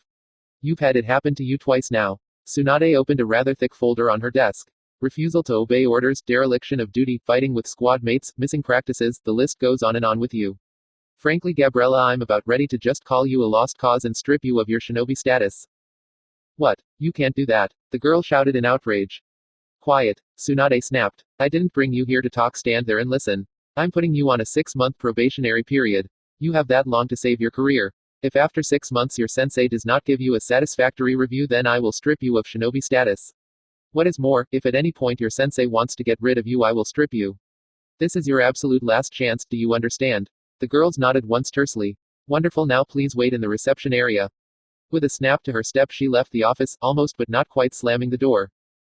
Tsunade sighed. That girl has some great potential. But she has become extremely frustrated by the fact she had not developed a Sharingan. Most Uchihas develop them by the time they are 13. She just became 15 and the clan believes she will not develop one. Her frustration has made her reckless and a discipline problem. And you intend to put her and Haku on the same squad? Kushina asked in surprise. Tsunade nodded. Haku needs to learn how to deal with different personalities and to develop some social skills. Gabriella needs some discipline and an example of how to behave. Actually, I think the key is to find just the right sensei for the two of them. Someone who can be both a disciplinarian and show a little compassion when it's called for. Well, it looks like it will be a tall order. Who did you have in mind? Tsunade smiled wickedly. You. What? Kushina did not believe it. Are you joking? I've never been a sensei. Except to Naruto, and you did an incredible job with him. Tsunade said, but now Kakashi has got that role. You're a strong woman, Kushina, with a good heart, and you're a hell of a jonin. I'm certain Haku would work well with you, and I think you might be able to get through to Gabriella. Teaching my son was a special case. I'm not even a leaf nin. She pointed to her whirlpool Hittite. I've never even done a mission here in Konoha. Well, it has been 13 years since you came here. Don't you think it's high time you did one? Kushina, you are far too skilled and far too valuable to just do nothing. Now that you are no longer training Naruto, you need to do something more with your time. Kushina frowned. I'm head of the Namikaze clan. As a general rule, clan heads don't usually have active duty status.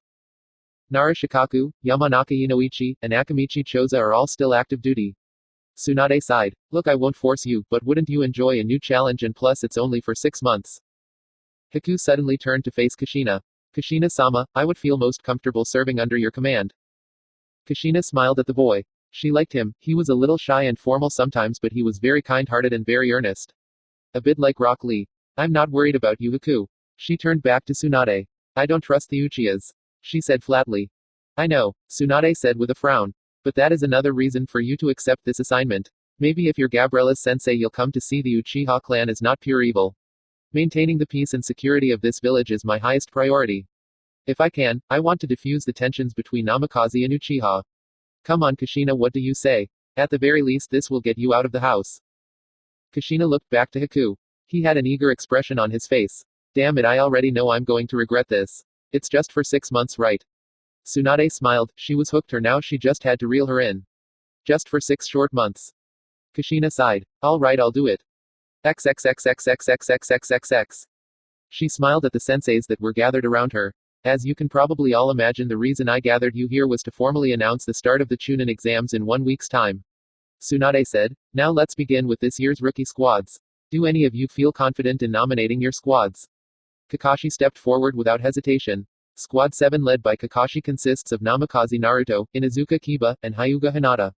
I vow upon the honor of my clan the Hitaki that all 3 of them are ready for the Chunin selection exams. A new and difficult challenge for Team 7 was about to begin. 23. Meeting new people. Why do you think Kakashi-sensei just up and left like that? Hinata asked. Naruto shrugged. Honestly, I have no idea, Hinata-chan. But I'm not complaining, we've got the rest of the day to ourselves. Kiba had decided to do some training with Akamaru. He and Hinata were walking hand in hand towards Ikiraku's to get some lunch. He wasn't sure what they were going to do the rest of the day, but he knew it would be spent together. Since almost losing her, Naruto had come to truly understand just how much he loved her and what a huge part of his life she was. He smiled at her and she smiled back. There was nothing like almost losing something to truly make you appreciate what you had. As the two of them were passing an alleyway towards Ikiraku's, they heard some small children shouting. Looking, he saw a teen in a black outfit holding a child up in the air. A blonde girl in a very short skirt was looking on board while two small children were shouting. Naruto recognized the kid struggling in the older boy's grip. Ah hell, come on Hinata-chan. He let go of her hand and raced down the alley. The older boy smirked nastily. You shouldn't run into people, brat, they might not like it. It was an accident. We were just playing. Please let me go. The teen smiled and shook the kid a little. He wasn't actually going to hurt him, but seeing him cry was kind of funny. And then suddenly he felt a blade pressing against his throat. Let the kid go right now, or I slice you open like a pear. A harsh voice said to him. The blonde girl was reaching for some type of weapon on her back. Her legs were taken out and she dropped to the ground. Before she could recover, a girl with pale eyes was standing over her with a kunai to her throat. Don't interfere with Naruto-kun, she said. Kankuro carefully looked over to his right to where the person holding the sword was. There stood a leaf nin a bit younger and shorter than he was. But the boy had a look in his eyes that he recognized. Whoever the hell this kid was, he was ready to kill. Kankuro gave a smile and carefully set the boy down. Sure, no problem. He tried to laugh. No harm done, I was just playing around.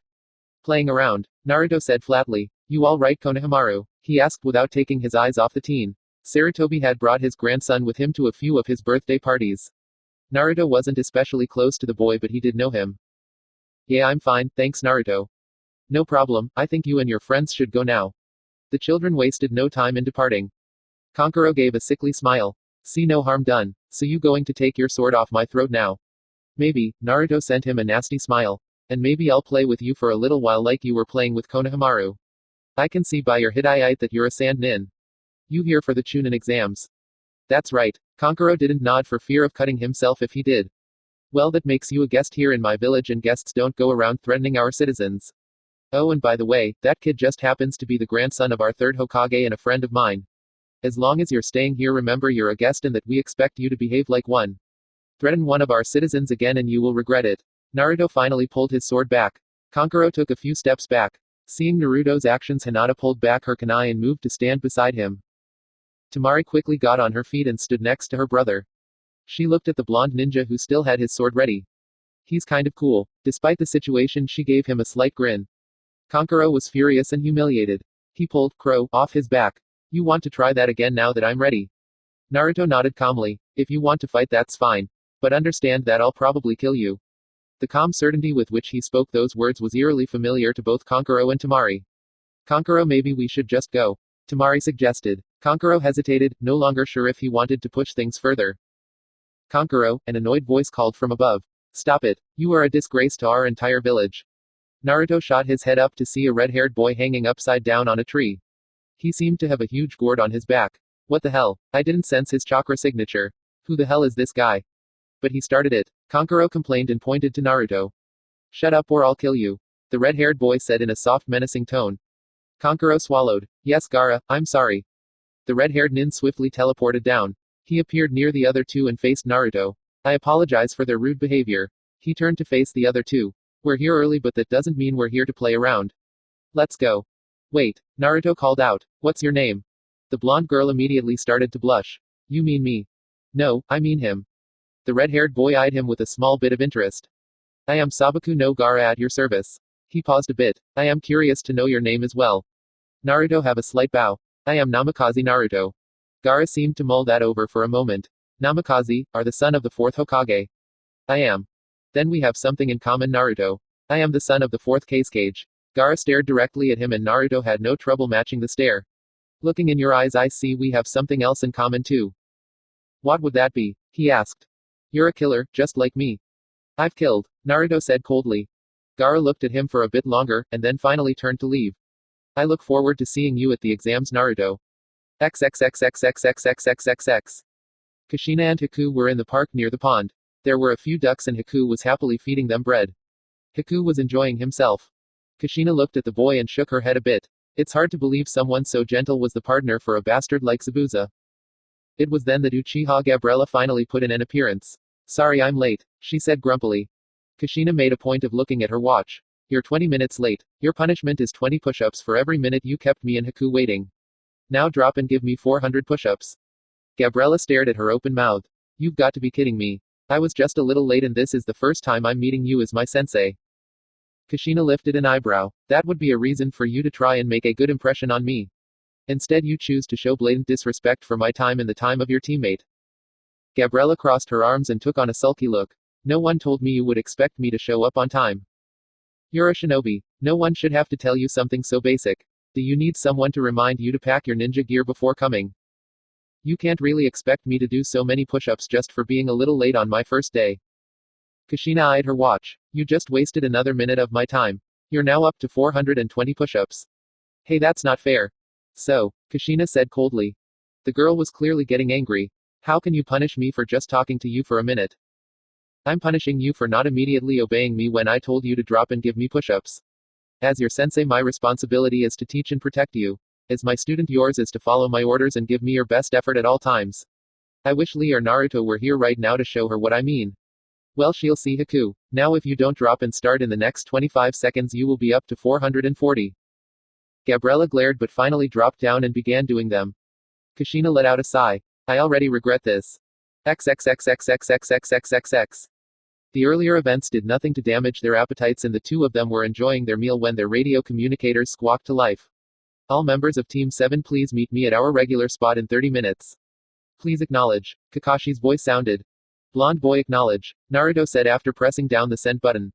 Pretty girl acknowledge. Hinata said. A few seconds later they heard Kiba's voice. Dog boy acknowledge.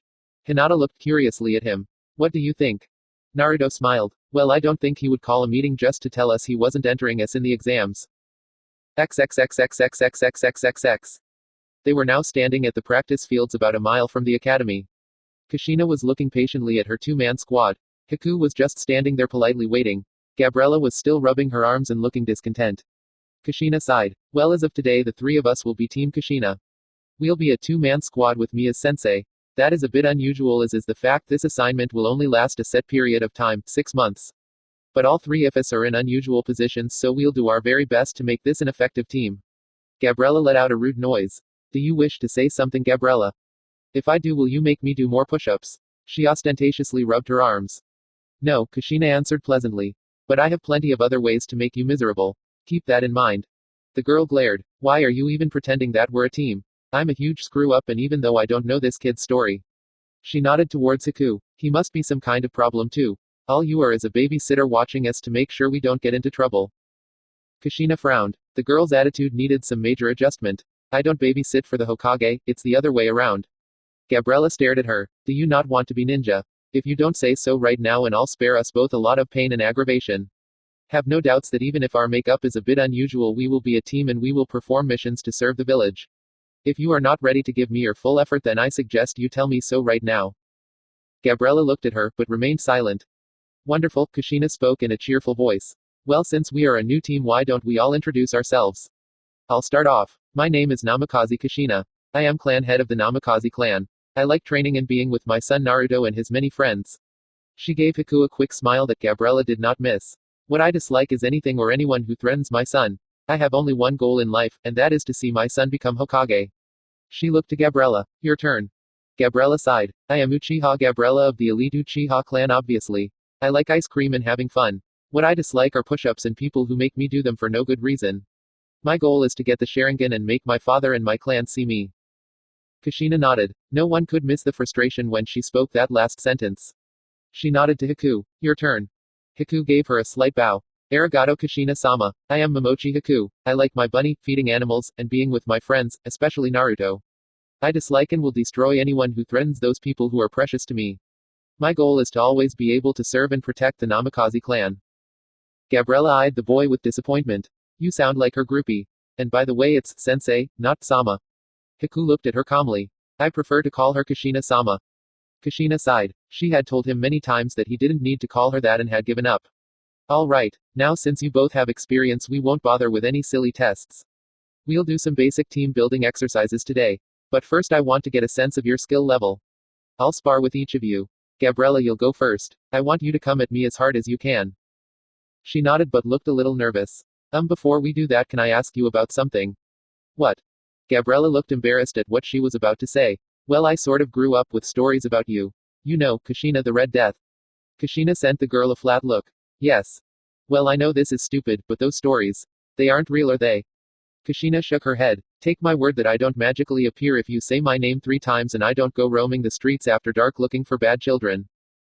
Gabriella nodded, feeling foolish but relieved. All right, and that crazy story about you killing a bunch of drunken men and piling their decapitated bodies outside your gate. That's pretend too, right? Kushina gave her a very happy smile. No, that one is true. Please keep that story in mind the next time you think about running late. Now let's start.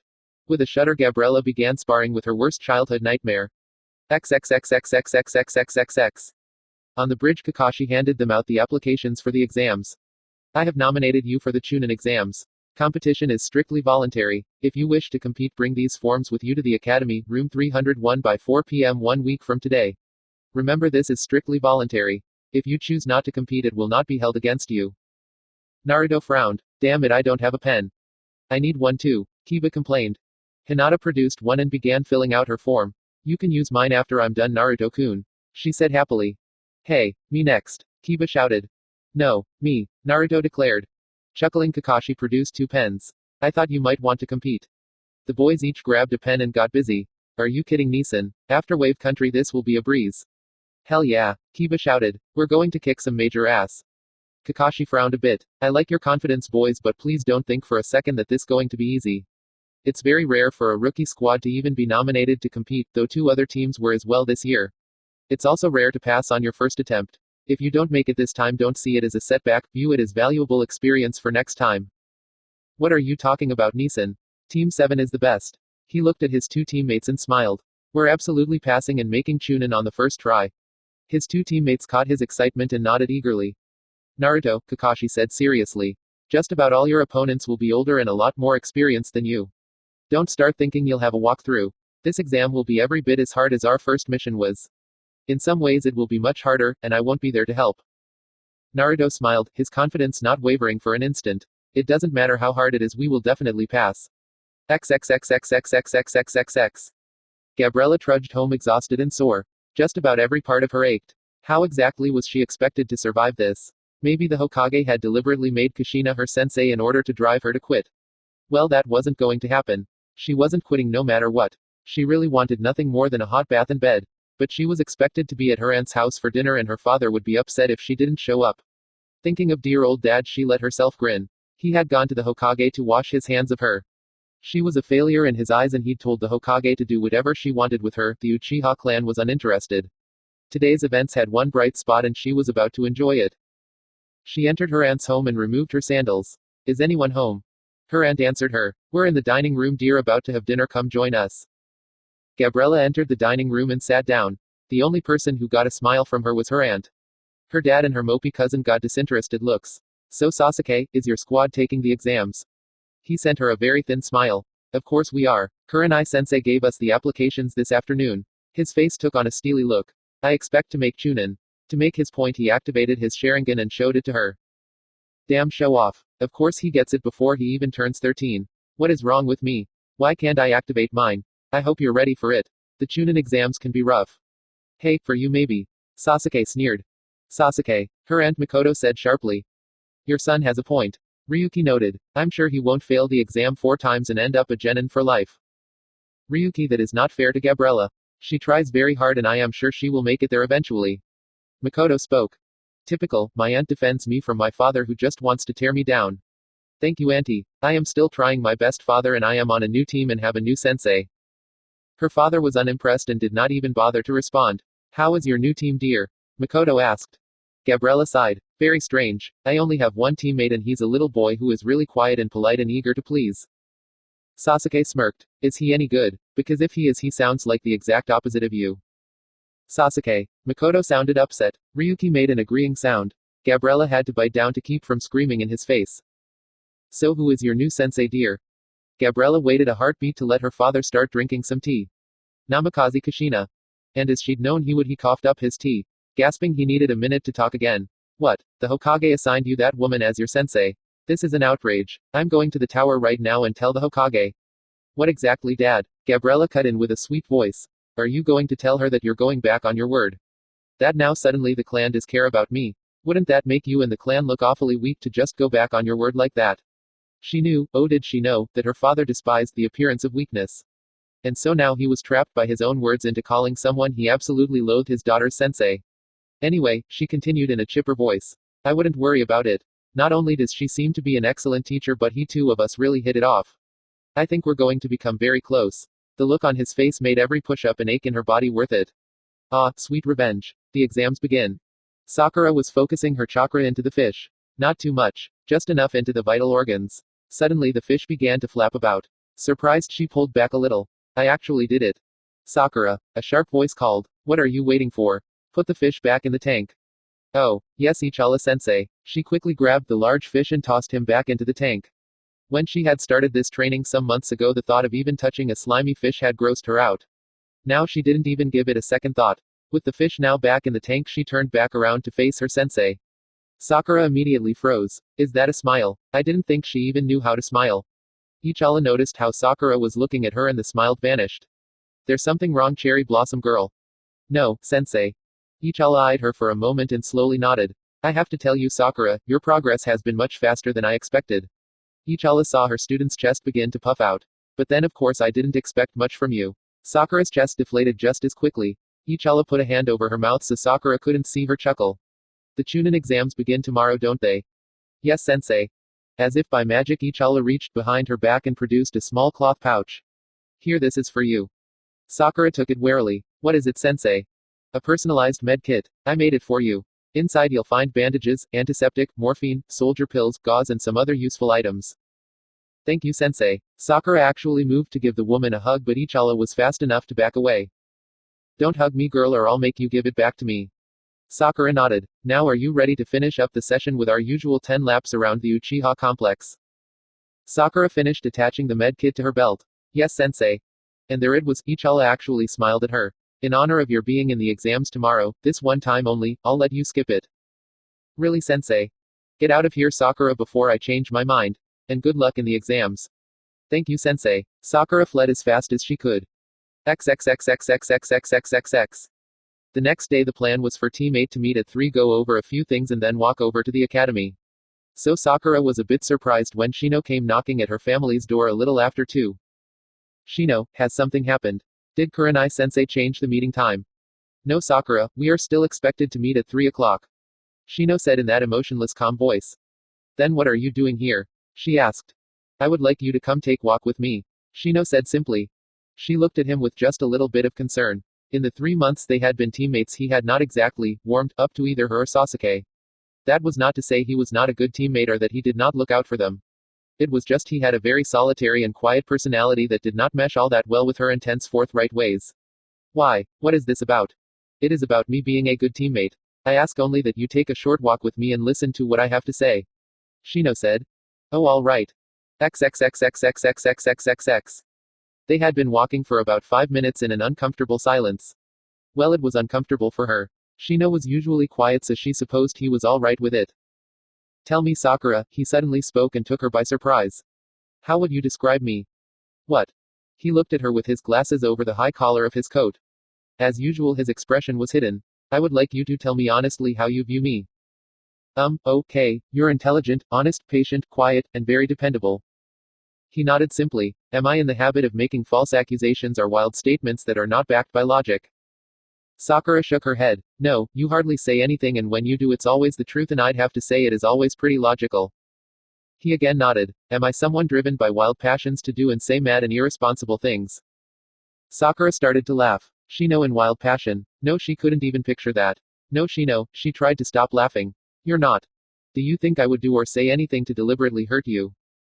She shook her head. No, Shino, you're a good guy and a good teammate. And once more he nodded. Please keep all these conclusions in mind as I relate to you the following.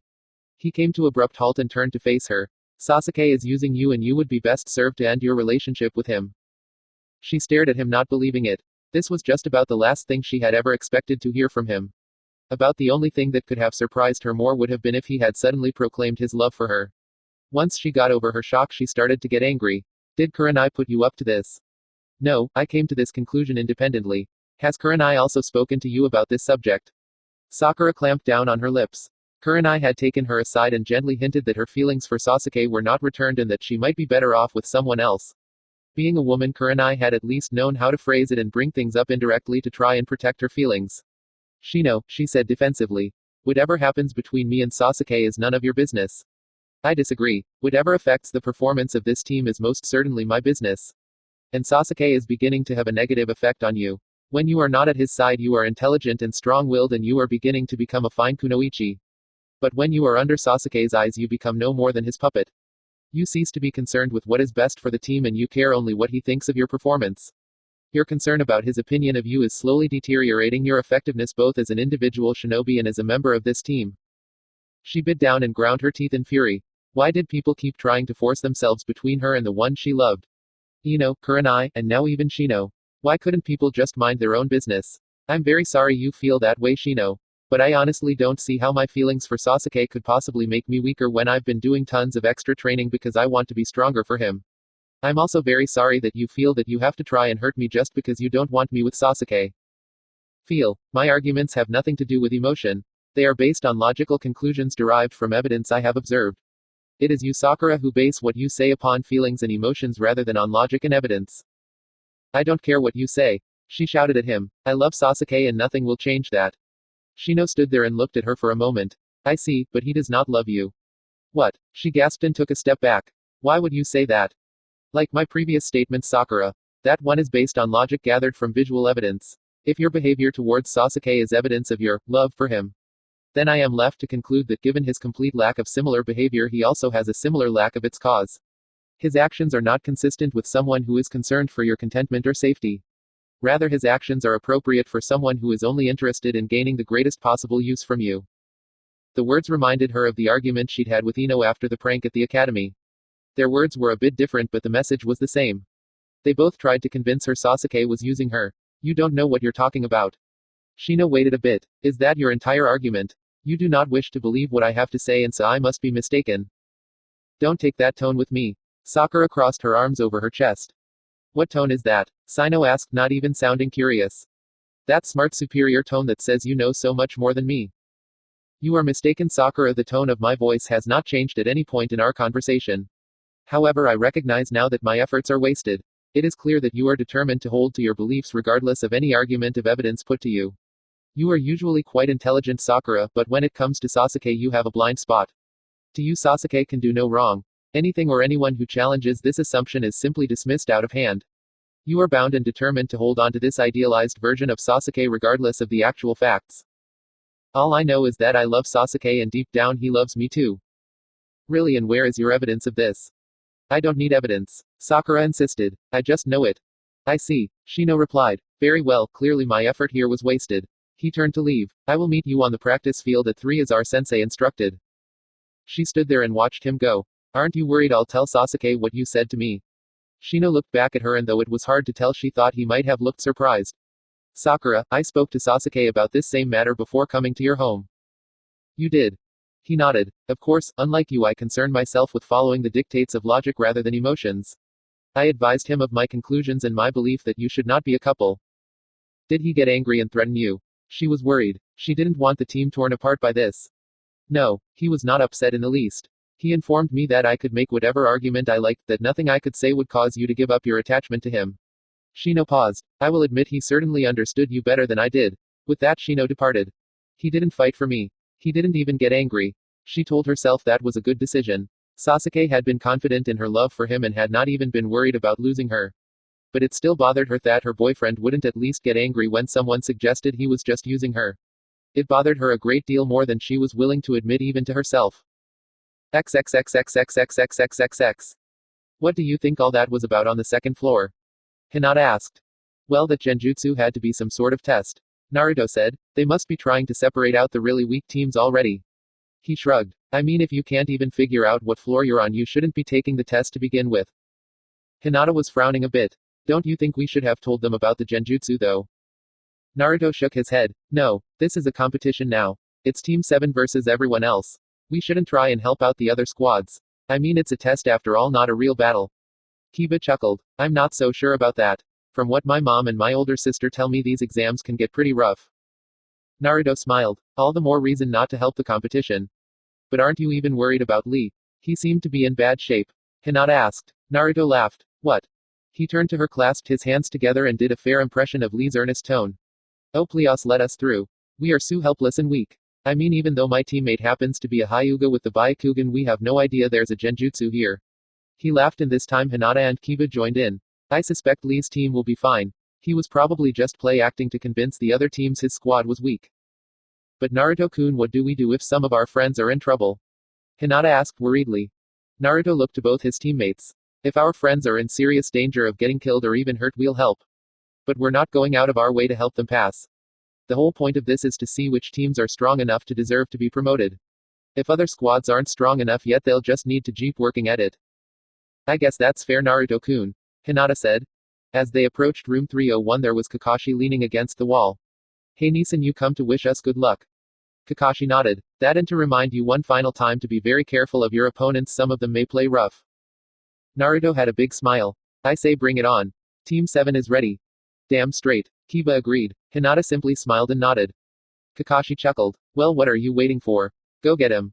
Yeah. He gave each of his teammates an excited look. Let's do it, team. Plunging forward, Naruto pressed open the double doors and led the way. XXXXXXXXXX. He remembered from his academy days that 301 was a large room. He hadn't expected it to be quite this full though. There were a lot of shinobi here, and many of them were from foreign villages. He did a quick scan of the room to see if he could spot the red-haired kid from Sand. He was definitely someone to watch out for, and it was as he was standing there that he was brutally ambushed from behind. Naruto-kun. He had no chance to dodge before Ino had glomped onto his back. Hey cutie, where have you been? I've missed you. Ino, get off Naruto-kun right now. Hinata shouted. Ino stuck her tongue out. I'm going to make Naruto-kun mine. Naruto sighed and turned to the girl who was attached to his back. Ino, I'm in love with Hinata-chan, the most we will ever be as friends. And if you keep trying to ambush me, we won't be that. She let go and dropped to the floor. Smiling, she put a hand on his arm. Naruto-kun, if you would just give me one chance. I'd still be in love with Hinata-chan, that is never going to change. He put his arms around her, partly to hold her and partly to keep her from going up to Ino. I love Hinata-chan and only Hinata-chan. So leave Naruto-kun alone. Hinata hissed and tried to pull out of Naruto's grasp. Ino, are you being troublesome again? Shikamaru approached with a lazy look. Trailing behind him was Choji, a bag of chips in his hands. Shut up, you lazy jerk. Ino barked at him. Shikamaru rolled his eyes. Hey Naruto, Hinata, Kiba, it has been a while. Hey Shika, say don't take this the wrong way, but why did Asuma nominate your team for the exams? I mean, from what I've heard, your work ethic hasn't improved much. Shikamaru shrugged. I don't really know, maybe he lost a bet. Shut up. Ino immediately slammed the top of his head. Actually, Naruto-kun is leader of Team 10. I've whipped these boys into shape. We're a smooth fighting unit. Seeing Choji continue to munch on chips and Shikamaru slouch away, disinterested, Naruto had his doubts. The door opened and some more familiar faces entered. Lady Hinata and Naruto-san, I greet you. Neji said in his usual condescending tone. Hey, you forgetting somebody. Kiba spoke up. Nobody important. Neji walked into the room, followed closely by Tenten. What? Kiba shouted, but both Hinata and Naruto were able to restrain him. Lee came up to them looking a bit happier than usual. Naruto-san, Hinata-san, and Kiba-san, it is good to see all of you again. Naruto smiled. Hey Lee, I caught your performance downstairs, very amusing. Lee nodded vigorously. Part of a ninja's arsenal is deception. If others believe us to be weaker than we are, we can put that to good advantage. Naruto nodded. Oh, I agree. Naruto chuckled. I give you credit, in fact. I don't think I'd ever try to make myself look weaker. Naruto couldn't help but notice the odd look in his friend's eyes. You seem really revved up for this thing. Lee had a silly grin on his face. Naruto-san, I have fallen in love. Oh Lee, that's wonderful. Hinata said and gave her friend a quick hug. Naruto smiled. Yeah, that's great. You're an awesome guy. Whoever this girl is, she really lucked out. So who is the lucky girl? Lee sighed. She is the most amazing and wondrous angel with a melodious voice, kind and gentle heart, and beautiful forehead. Forehead. Naruto got a very bad feeling. Like he was watching his friend about to go skipping off the edge of a cliff. Oh Lee, please tell me this girl didn't have pink hair. Yes. Yes she did. Lee said excitedly. Do you know her, Naruto-san? Do you know Sakura-san? Naruto began to rub his temples. You might say that. I spent 4 wonderful years with her as a classmate. His strongest memory of the girl would always be of her throwing that blood onto Hinata. Lee, please take my word for it when I say you don't want to go there. She has been in love with that stuck-up Uchiha Sasuke forever. Please believe me when I say you don't have a chance with her. Lee frowned. Naruto-san, how can you say that? I have sworn to protect her with my life. I will one day win over her sweet and gentle heart. The door opened and in walked the members of Team 8. Naruto immediately noticed a large bruise forming on Sasuke's face. Sakura seemed to be wanting to heal him, but an unhappy Sasuke was holding her off. Shino was trailing his two teammates by a few feet as they entered. Sakura immediately spotted Lee and began shaking a fist at him. You bushy-browed freak. How dare you do that to Sasuke-kun? Sasuke sent her a sharp look. Shut up, Sakura. The girl stiffened and immediately began to apologize. Sweet and gentle heart, huh? Naruto commented dryly. Lee was frowning. I do not like the way Sasuke spoke to Sakura-san. He is usually not quite that bad.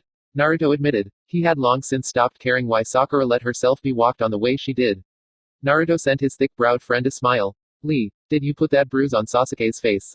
Lee nodded. I wanted to test myself against one of the elite Uchihas. He frowned. My sensei ended the match before it could be concluded, but I must say I was not impressed by the performance. Sasuke heard all this of course and seethed. It was bad enough to have lost matches against Naruto and Hinata. But at least he had a Hokage's blood in his veins while she was a master of gentle fist and heir of the elite Hyuga clan. Lee was nothing. He was a complete loser who couldn't even mold chakra. Losing to him was a complete and utter disgrace. I'm an Uchiha and I have my Sharingan now. How could I lose to a weak link like that? How can I ever get enough power to destroy Naruto and Itachi? Hey, you kids might want to settle down. These are the Chunin exams, not a trip to the playground. A silver-haired leaf nin approached them. He looked to be a teen. Who the hell are you? Kiba scowled. My name's Kabuto. Let me guess, you kids are all fresh out of the academy, aren't you? You're all wet behind the ears and really think you know everything, don't you? Naruto frowned, really not liking this guy and his attitude. Who we are is none of your business. The young teen with glasses smiled at him. Hey, no need to get upset with me. I'm actually trying to do you all a favor. A lot of these candidates are wound up very tight and the last thing they want is to have to listen to a bunch of loud academy graduates carrying on. Take it from someone who has been here before, you don't want to start off getting on a lot of people's nerves. How many times have you been here, Kabuto-san? Hinata asked politely. This is my 7th try. I've gone twice a year since I graduated. Sasuke's ears picked up. I'll bet you know a few things about these exams then. Kabuto nodded. You might say that. Sasuke gave him a well-practiced smile. Care to help out your fellow leaf nins? After all, we're all just helpless little wet behind the ears kids fresh out of the academy. Kabuto chuckled. Cute. Alright, I'll take some pity on you poor babies. He pulled out a stack of cards. These are my shinobi skill cards. They're where I've placed all the information I've gathered over the past 4 years. He flipped some of them. I guess you haven't gathered that much information. Naruto commented. All those are blank. Kabuto nodded. The information is hidden until I use my own personal chakra to reveal it. He set one card down and put a finger on top of it. The card spun about for a bit and then revealed information about the number of teams participating in their home villages. Sasuke looked at the card with only mild interest. Do you have dossier cards for individual applicants? Kabuto nodded. Certainly, though my collection is far from complete. Tell me who you're interested in and I'll see what I can do. Show me whatever you have on Rock Lee and Namikaze Naruto, both from this village. Kabuto began to shuffle through his cards. You know their names and villages. That makes it too easy. He pulled 2 blank cards from his deck. Naruto looked at Sasuke and grinned at him. Lee had already gone to rejoin his team. Gee Sasuke, after 4 years together, don't you know me well enough already? Sasuke sent him a frown but said nothing. Kabuto placed one of the cards down and touched it with his finger. It spun for a bit and then stopped, revealing its information. First off, we have Rock Lee. Let's see now, he has completed 20 D rank and 11 C rank missions. His sensei is Might Guy and this is his first trip to the exams. He has some significant ability in taijutsu, but he seems to have nothing of ninjutsu or genjutsu. Sasuke was disappointed. That information didn't help at all. Kabuto put the other card down. Now let's take a look at Namikaze Naruto. Kabuto looked up and smiled at the blonde. Like everyone else in Konoha, he knew who he was. Well now, 53 D ranks, 6 C ranks, and whoa, and a rank. Kabuto looked up from the card. How did you manage to land in a rank straight out of the academy? Those missions are normally reserved for Jonins. Naruto smiled. What can I say? It started out as AC and got an upgrade. Sasuke sent Naruto a dark look. Team 8 had gotten its first C rank about 2 weeks after Team 7. Their mission had been to protect a merchant caravan traveling to the village hidden in the grass. They had actually been attacked by some bandits one night. It was during that fight that his Sharingan had activated. Team 8 did a great job in defeating the bandits and completed the mission successfully. Kurenai Sensei had been extremely proud of all of them and they had returned to the village in glory. Then the very next day Team 7 had come back and all anyone wanted to talk about was the fact that they had faced Momochi Zabuza and survived. Sasuke had no doubt that it was Kakashi that did all the fighting. But their sensei's glory had reflected onto all of them and once again Sasuke could feel Naruto casting him into the shadows. Whoa, check this out. Kabuto sounded really impressed. What? Sasuke asked unhappily. Did he do an S rank too while I wasn't looking? Kabuto looked up at Naruto with real surprise. Did you know someone has you in their bingo book? Really? Naruto said excitedly. Ordinary ninja did not go in the bingo book. That was reserved for ninjas who were seen as especially dangerous or skilled. Who? The village hidden among the rocks, and they have you listed as a rank opponent. Naruto laughed and had a huge grin. Hear that, guys? I'm famous. Naruto-kun, Hinata said with worry. This isn't a good thing. He took her hand and spoke to her reassuringly. It's all right, Hinata-chan. I can't be Hokage unless I'm acknowledged the best ninja in this village. I was always bound to end up in all of them sooner or later. It's a compliment that I'm in one now. But why would the rock nins of all people have you listed? Kiba wondered. I have a pretty good guess. Naruto said but did not go into details. As Team 7 moved off a bit, Sasuke remained where he was. His eyes were shut, his fists were clenched and shaking. How does he keep surpassing me? He's not even 6 months out of the academy and he's in a bingo book. He's leaving me far behind. I'm too weak and too ordinary. Sasuke-kun, are you? Leave me alone, Sakura, he said sharply. She quickly nodded and backed away from him. Kabuto gathered up his cards and stood up. He didn't fail to notice the poor little boy's upset at finding out his classmate was more special than him. Are you all right? He asked in a cheerful tone. Sasuke looked up at him. I need more power, he said desperately. Kabuto grinned. Well, don't we all? I doubt you'll find a single ninja in this room who doesn't want more power. No, Sasuke said harshly. I don't want more power. I need more power. There are things I have to do and I can't do them unless I become a lot more powerful than I am. He looked at Kabuto pleadingly. Do you know of any way I can acquire a lot of power quickly? If I did, do you think I'd be taking this exam for the 7th time? Sasuke turned around. It doesn't matter, I'll find a way. I'll do whatever I have to. A certain light came into Kabuto's eyes upon hearing those words. His main job since graduating the academy had been intelligence gathering and recruitment for his lord. His master was always looking for potential followers with the right mindset. Over the past 4 years, Kabuto had sent many young kids on their way north to the Sound Village. He's much too old. Normally I get them before they enter the academy. But he's a new Uchiha and that makes up for a lot.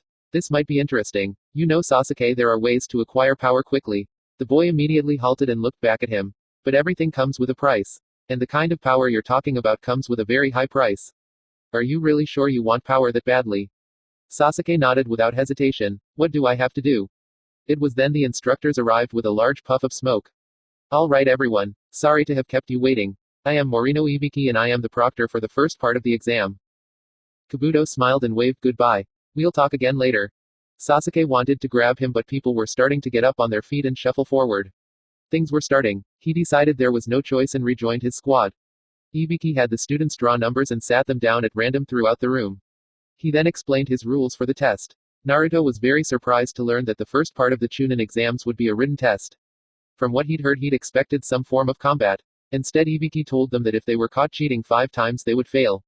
That got his immediate attention. He had never taken a test that would not fail you immediately if you were caught cheating even once. Why would they let you cheat up to 4 times and still pass? Then he chuckled. Oh, it's not really a test of our intelligence at all, is it? It's a test of our intelligence gathering skills. Hinata with her Byakugan will be fine if she even needs to use it. Kiba will manage too, I bet. He and Akamaru are pretty sneaky. Naruto frowned when he thought of himself. His forte was fighting, not intelligence gathering. You have 1 hour beginning, now. Ibiki said. Naruto turned the sheet over and looked at question 1. Cryptography, huh? He smiled. He'd been decoding since he was 7. Taking a quick look at the other questions, he didn't see anything that was especially hard. Too bad, Ibiki, it looks like I don't even need to cheat to pass your test. There were only 9 questions actually listed. The 10th question would not be given until there were only 15 minutes left. He wasn't worried about that. If he could get 8 or 9 right, that would probably be plenty to help get his team through. He took care of the questions he had in front of him and then relaxed. As he sat there, he watched his team, after team got tossed out. No one he knew got tossed, and he was glad to see the herd being thinned a bit. XXXXXXXXXX. All right, Ibiki called out. It is now time for me to give you the 10th question. Ibiki gave them all a cold and calculating look. Now, before I give you the final question, you must first decide whether or not you wish to reject the question. What do you mean, reject the question? A grass nin spoke up. I mean, you must choose whether or not you wish to be given the question. Should you choose to reject the question, then you immediately forfeit all your points and fail, with your teammates failing right along with you.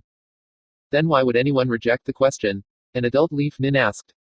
Because of the final rule. Should you accept the question and get it wrong, then not only do you and your teammates still fail, but you will never be permitted to take it again.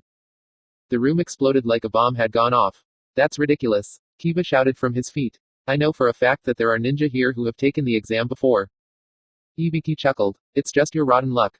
I wasn't the one making the rules then, but I am now. Any of you who reject the question now can take the exam again in 6 months. But if you take the question and get it wrong, you and your teammates will die as genin even if you live to be 150. Now make your choice. The ninja all began to look at one another. Naruto turned in his seat. Sure enough, both Hinata and Kiba were looking at him nervously. He was the team leader and they trusted him to make the decision. He smiled and held out a thumbs up. They both nodded and sat back. Naruto turned around to patiently wait. A number of squads decided to reject the question and leave with heads hanging. Finally, Ibiki looked them all over again. Anyone else want to reject the question? This is your very last chance. He paused and waited, but no one raised a hand. Very well, he called out in a strong voice. All of those who are still here, he paused dramatically, savoring the moment. I'll pass the first phase of this exam.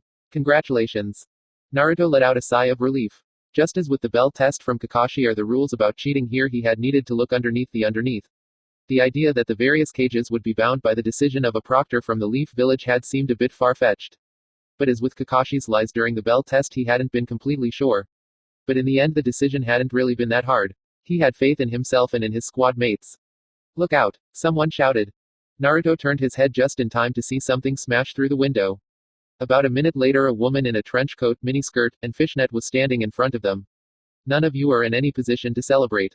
The bizarre-looking Kunoichi called out. I am Mitarashi Anko, proctor for the second phase of these exams.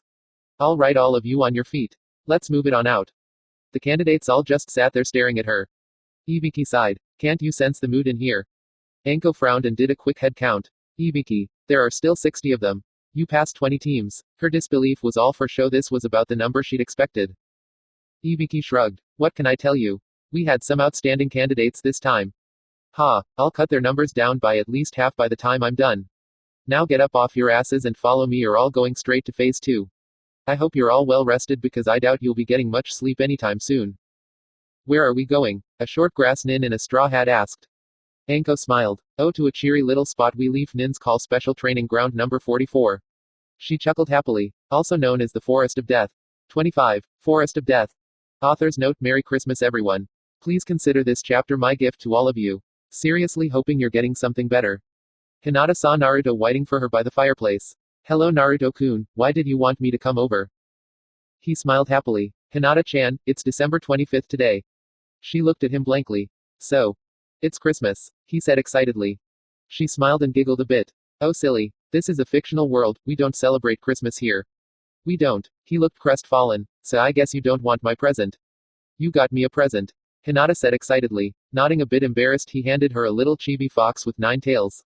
Kawaii. Oh, I love it. Thank you Naruto-kun. She hugged him and he gladly hugged her back. As he hugged his girlfriend in front of the roaring fireplace, he noticed his mom with her head in the room smiling at the two of them mischievously. Mom, stop spying on us. She laughed. It's called protective surveillance, son, and the two of you really are just too cute. I'll have some cookies ready in a minute. He shook his head. Then he smiled at the other girl he loved. Merry Christmas Hinata-chan. Giggling, she leaned forward and gave him a kiss. Merry Christmas Naruto-kun. XXXXXXXXXX. 20 teams were gathered before a 30-foot-high metal fence. Behind that fence was a wooded terrain that seemed gloomy and twisted. The landscape seemed completely alien to any he had seen in Konoha before. Funny how Mom and Nissan never mentioned this place to me, Naruto thought. As the teams waited, Anko started to explain what was in store for them. Alright, now listen up you maggots, because I'm not going to explain this twice. The very first thing we'll need to do is have each and every one of you sign one of these consent forms.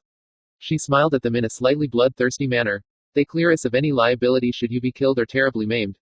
I mean, you wouldn't want me getting in trouble now, would you? She laughed. No one else there seemed to think it funny. Now I'll explain what the second phase entails and then you can sign your forms and turn them into the little hut behind me. To put it simply, the second phase will be a no-holds-barred survival test. Within this training ground is a tower located roughly 15 miles from all of the gates.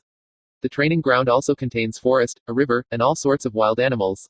Within this training ground you're going to go through a survival test. You are free to use any weapons, jutsus or tactics at your disposal. The test is a fight to the death version of Capture the Flag, or in this case, Capture the Scroll. From out of her pockets she produced 2 scrolls. There is a Scroll of Heaven, and a Scroll of Earth. Your goal is to acquire both. There are 20 teams here. Half of you will receive the Earth Scroll to begin with and half will get the Heaven Scroll. So your goal is to hold onto your own scroll, capture the other from an opposing team, and bring both to the tower in the center. So no more than 10 teams can possibly pass this test. Sakura spoke up. Anko nodded. That's right. Now there are some conditions. First, there's a time limit. You have exactly 120 hours to accomplish your goal and reach the tower with both scrolls. That's 5 days. Choji shouted. What are we supposed to do for food? That's your problem. The forest is filled with nature's bounty. Of course, it's also filled with poisonous plants, man-eating monsters, and enemies. Sleep tight. Second, only a full 3-man squad can complete the assignment. Any squad with a member killed or rendered incapacitated fails. And third, you may not open the scrolls until you have reached the tower. As Chunin, you will often be trusted with top-secret documents. Consider this a test of your reliability. What happens if we open them before we get to the tower? Kiba asked. She smiled. That's for those who open them to know. All right, that's all the explanation you get. Now turn in your consent forms at the hut there. We'll exchange a heaven or earth scroll for 3 consent forms. Then we will take each squad to a different gate. You will all begin at the same time and at the same distance from the tower. Oh, and one final piece of advice. She looked them all over. Just don't die. Charming, Naruto muttered. XXXXXXXXXX. Ino looked at her 2 boys and tried to encourage them. All right, this is it, Team 10. This is going to a brutal, desperate fight where everyone we run into will be an enemy out to attack us. Now what are we going to do? She waited for them to shout fight loudly and in unison. Hide, Choji suggested. Quit, Shikamaru offered. Ino buried her head in her hands and screamed. XXXXXXXXXXX. We will set up a base camp and acquire food and water. Neji said. We will then go on the offensive after dark when the other teams are likely to be resting. Roger, Lee confirmed. Right, Tenten agreed. Neji nodded. His team would do well. XXXXXXXXXX. Kabuto and his 2 teammates waited by their gate in silence. XXXXXXXXXX. Shino, I'm counting on you and your little friends to be our eyes. Of course, Shino said with his usual lack of feeling. Sakura, I want you to stay by my side at all times. She nodded eagerly. Of course, Sasuke-kun. Sasuke felt as excited as he had fighting those bandits in his first real combat. He had a little bit of a smile as he anticipated a real challenge.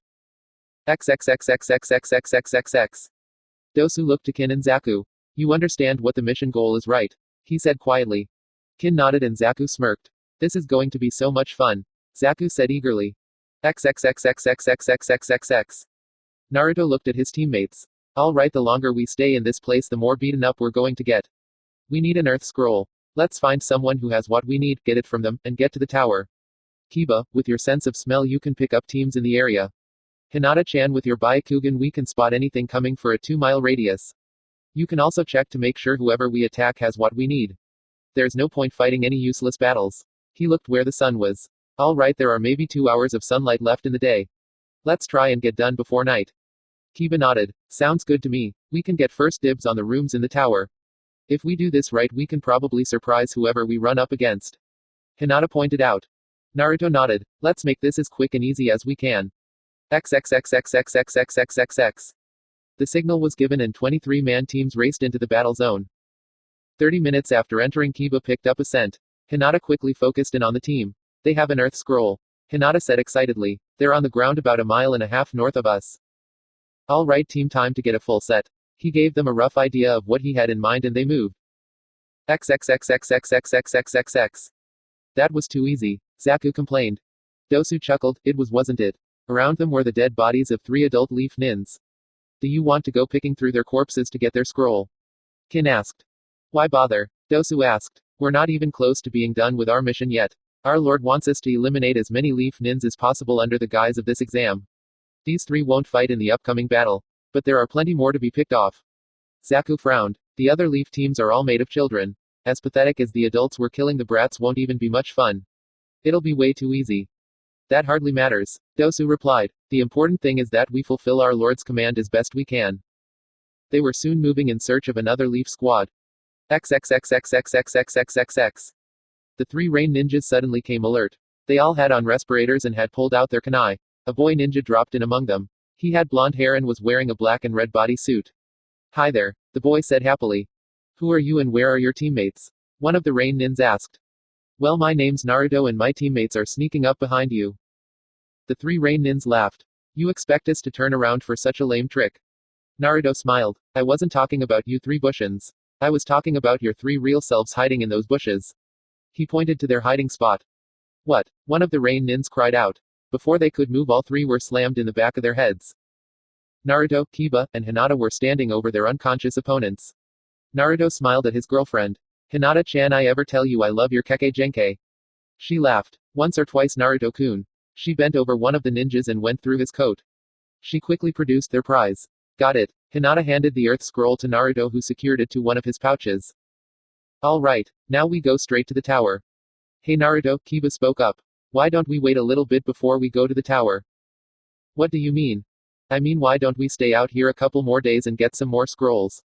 Kiba smiled eagerly. That way more teams will fail and our chances will improve. Naruto thought about it a moment but shook his head. No, I think it's best that we go to the tower. I don't want to risk us getting hurt out here or worse. What are you talking about? We've already won a fight and we barely had to do anything.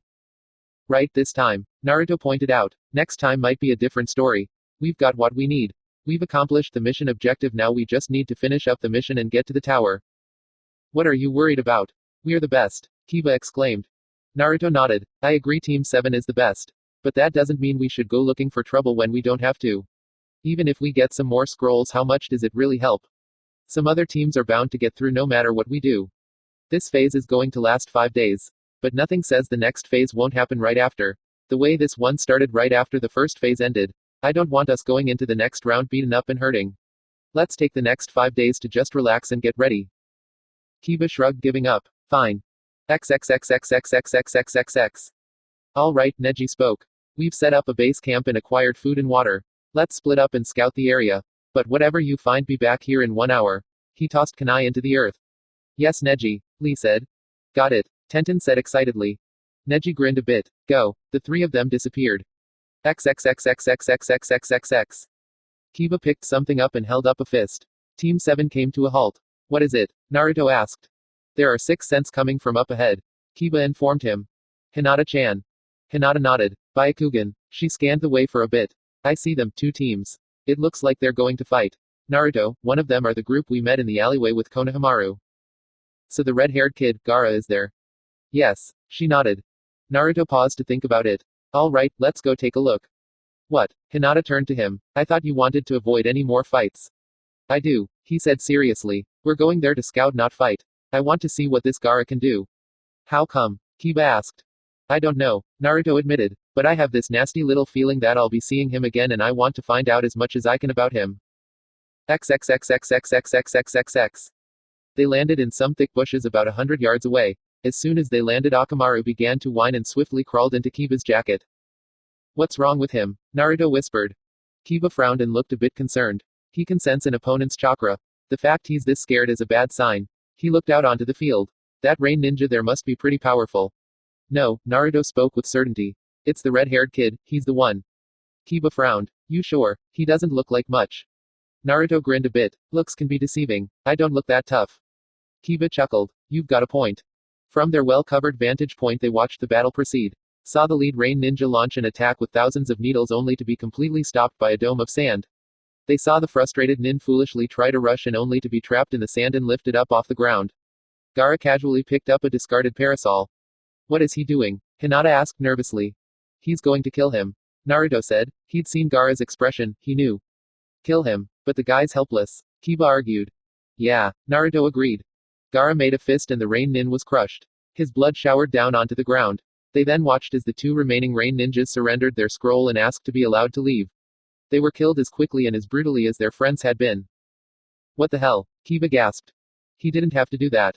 Hinata whispered. Naruto simply continued to watch. As the guy in the black pajamas picked up the scroll, Gaara turned in the direction where they were hiding. He knows we're here, Naruto said calmly. What? Hinata said. Oh hell, Kiba spoke in near panic. XXXXXXXXXX. Gaara. He turned and looked with annoyance at his so-called brother. What? Didn't you hear what I said? We have the heaven scroll we needed. Now we can go straight to the tower. The sooner we're out of here the better. Kankuro noticed that Gaara was staring into the woods. Gaara was never the most stable of people and Kankuro was wondering what was going on. Something wrong, Gaara? Gaara, Tamari spoke carefully and gently. We're done here. We should get going. Gaara smiled a bit. They were both relieved to see it wasn't one of his bloodthirsty smiles. They were even more relieved to see the sand returning to its gourd. He was looking back at the woods when he spoke. I'll save you for later. What? Tamari asked. Gaara turned to his siblings as he put the cork into the gourd's opening. Let's go. XXXXXXXXXXX. As they watched, the blonde girl and the other boy leapt away. Still looking in their direction, Gaara gave a slight bow before leaping away as well. Oh man, he really knew. Kiba let out a relieved breath. Hinata's heart was pounding. Naruto-kun, what's wrong? He was just sitting there looking blankly into the clearing. He turned and gave her a weak smile. I'm okay, Hinata-chan. We'll wait here for 30 minutes before we continue to the tower. No reason to risk running into them on the way there. His teammates both nodded eagerly. I don't know what that guy's story is, Kiba said, but he's deadly. Naruto said nothing but sat there and thought. XXXXXXXXXXX. As the sound ninjas landed in the clearing, the children faced them. Dosu laughed as one of them tried to look fierce, their leader obviously. Didn't your mother ever warn you about going to dangerous places? As Dosu watched, the boy's eyes turned red. Didn't yours? Sasuke readied his kunai and signaled Sakura and Shino. Zaku stepped forward. Enough chit-chat. He raised his arms, supersonic air slice, and fired off a wave of destructive power. The ground where the three had been standing was torn apart. When the dust cleared, there was nothing left. Ha, too easy. Blew those wimps away. Dosu eyed the scene. There was nothing left. Not even any blood or remains. Wait a minute. A fireball leapt out of a tree. It hit right in the middle of their group and each sound ninja was forced to leap in a different direction. Sasuke quickly turned to his teammates. I'll get the mummy. Sakura tackle the girl. Shino take the other guy. Move. The three members of Team 8 leapt out of the tree and into battle. Dosu was on his feet as Sasuke came flying in. He quickly got his right arm to block a kick aimed at his head. How did you know we were coming? Dosu asked. Sasuke smirked at him. My teammate had his little friends keeping watch. Little friends. But Sasuke's only answer was a stream of fire that forced Dosu to run. Shino landed a single punch on his opponent. He then quickly leapt back away from him and into the underbrush. Where the hell do you think you're going? Zaku fired off a blast from one arm. It toppled a tree but missed his enemy. Your aim leaves much to be desired, Shino said calmly, and leapt back further into the woods. You're not getting away. Zaku followed him into the woods. Kin threw some needles as Sakura closed in on her. She managed to avoid them and created 4 Bushin as she rushed on. Kin backed up and fired more needles. The Bushin were all eliminated, but the real Sakura landed a solid punch on her chin, knocking her down. Surrender, Sakura shouted as she stood over the older girl with a drawn kunai. Stupid girl. With a sweep of her legs, she knocked Sakura over. Grabbing a kunai, she leapt on top of Sakura and tried to drive the blade into her chest. You think this is a game? Kin shouted at her. I'm going to kill you. Sakura caught Kin's right hand by the wrist. But Kin was sitting on her chest and had the advantage of leverage. She leaned forward and put both hands into driving her kunai down. Sakura had both her hands trying to stop it, but the kunai was slowly being driven towards her heart. This is really bad, Sakura thought in panic. Sasuke went straight in. Dosu took a wild swing at him. Being able to read his movements with the Sharingan, Sasuke had no problem at all avoiding the punch. You're too slow to hit me, Sasuke informed him. I don't need to hit you, Dosu replied. And as Dosu's gauntleted fist swung past, he felt a small tremor go through him. He suddenly began to vomit. He also lost his sense of balance and was only just able to stay on his feet. You're mine now. Dosu clocked him on the jaw and sent him flying back. Zaku came to a halt and looked desperately about. How could he have let that other ninja get away from him? He noticed more damn bugs on his sleeves and brushed them off again. For some reason, this part of the forest seemed to be infested with bugs. They didn't bite, so they were just a nuisance, but still. His opponent with the high collar jacket and shades stepped out from behind a tree and began coming towards him. You are beaten, he said stoically. Zaku laughed. What world do you live in? With the idiot coming straight at him, he had him lined up perfectly. He lifted both arms to fire his waves, only to have nothing happen. What the?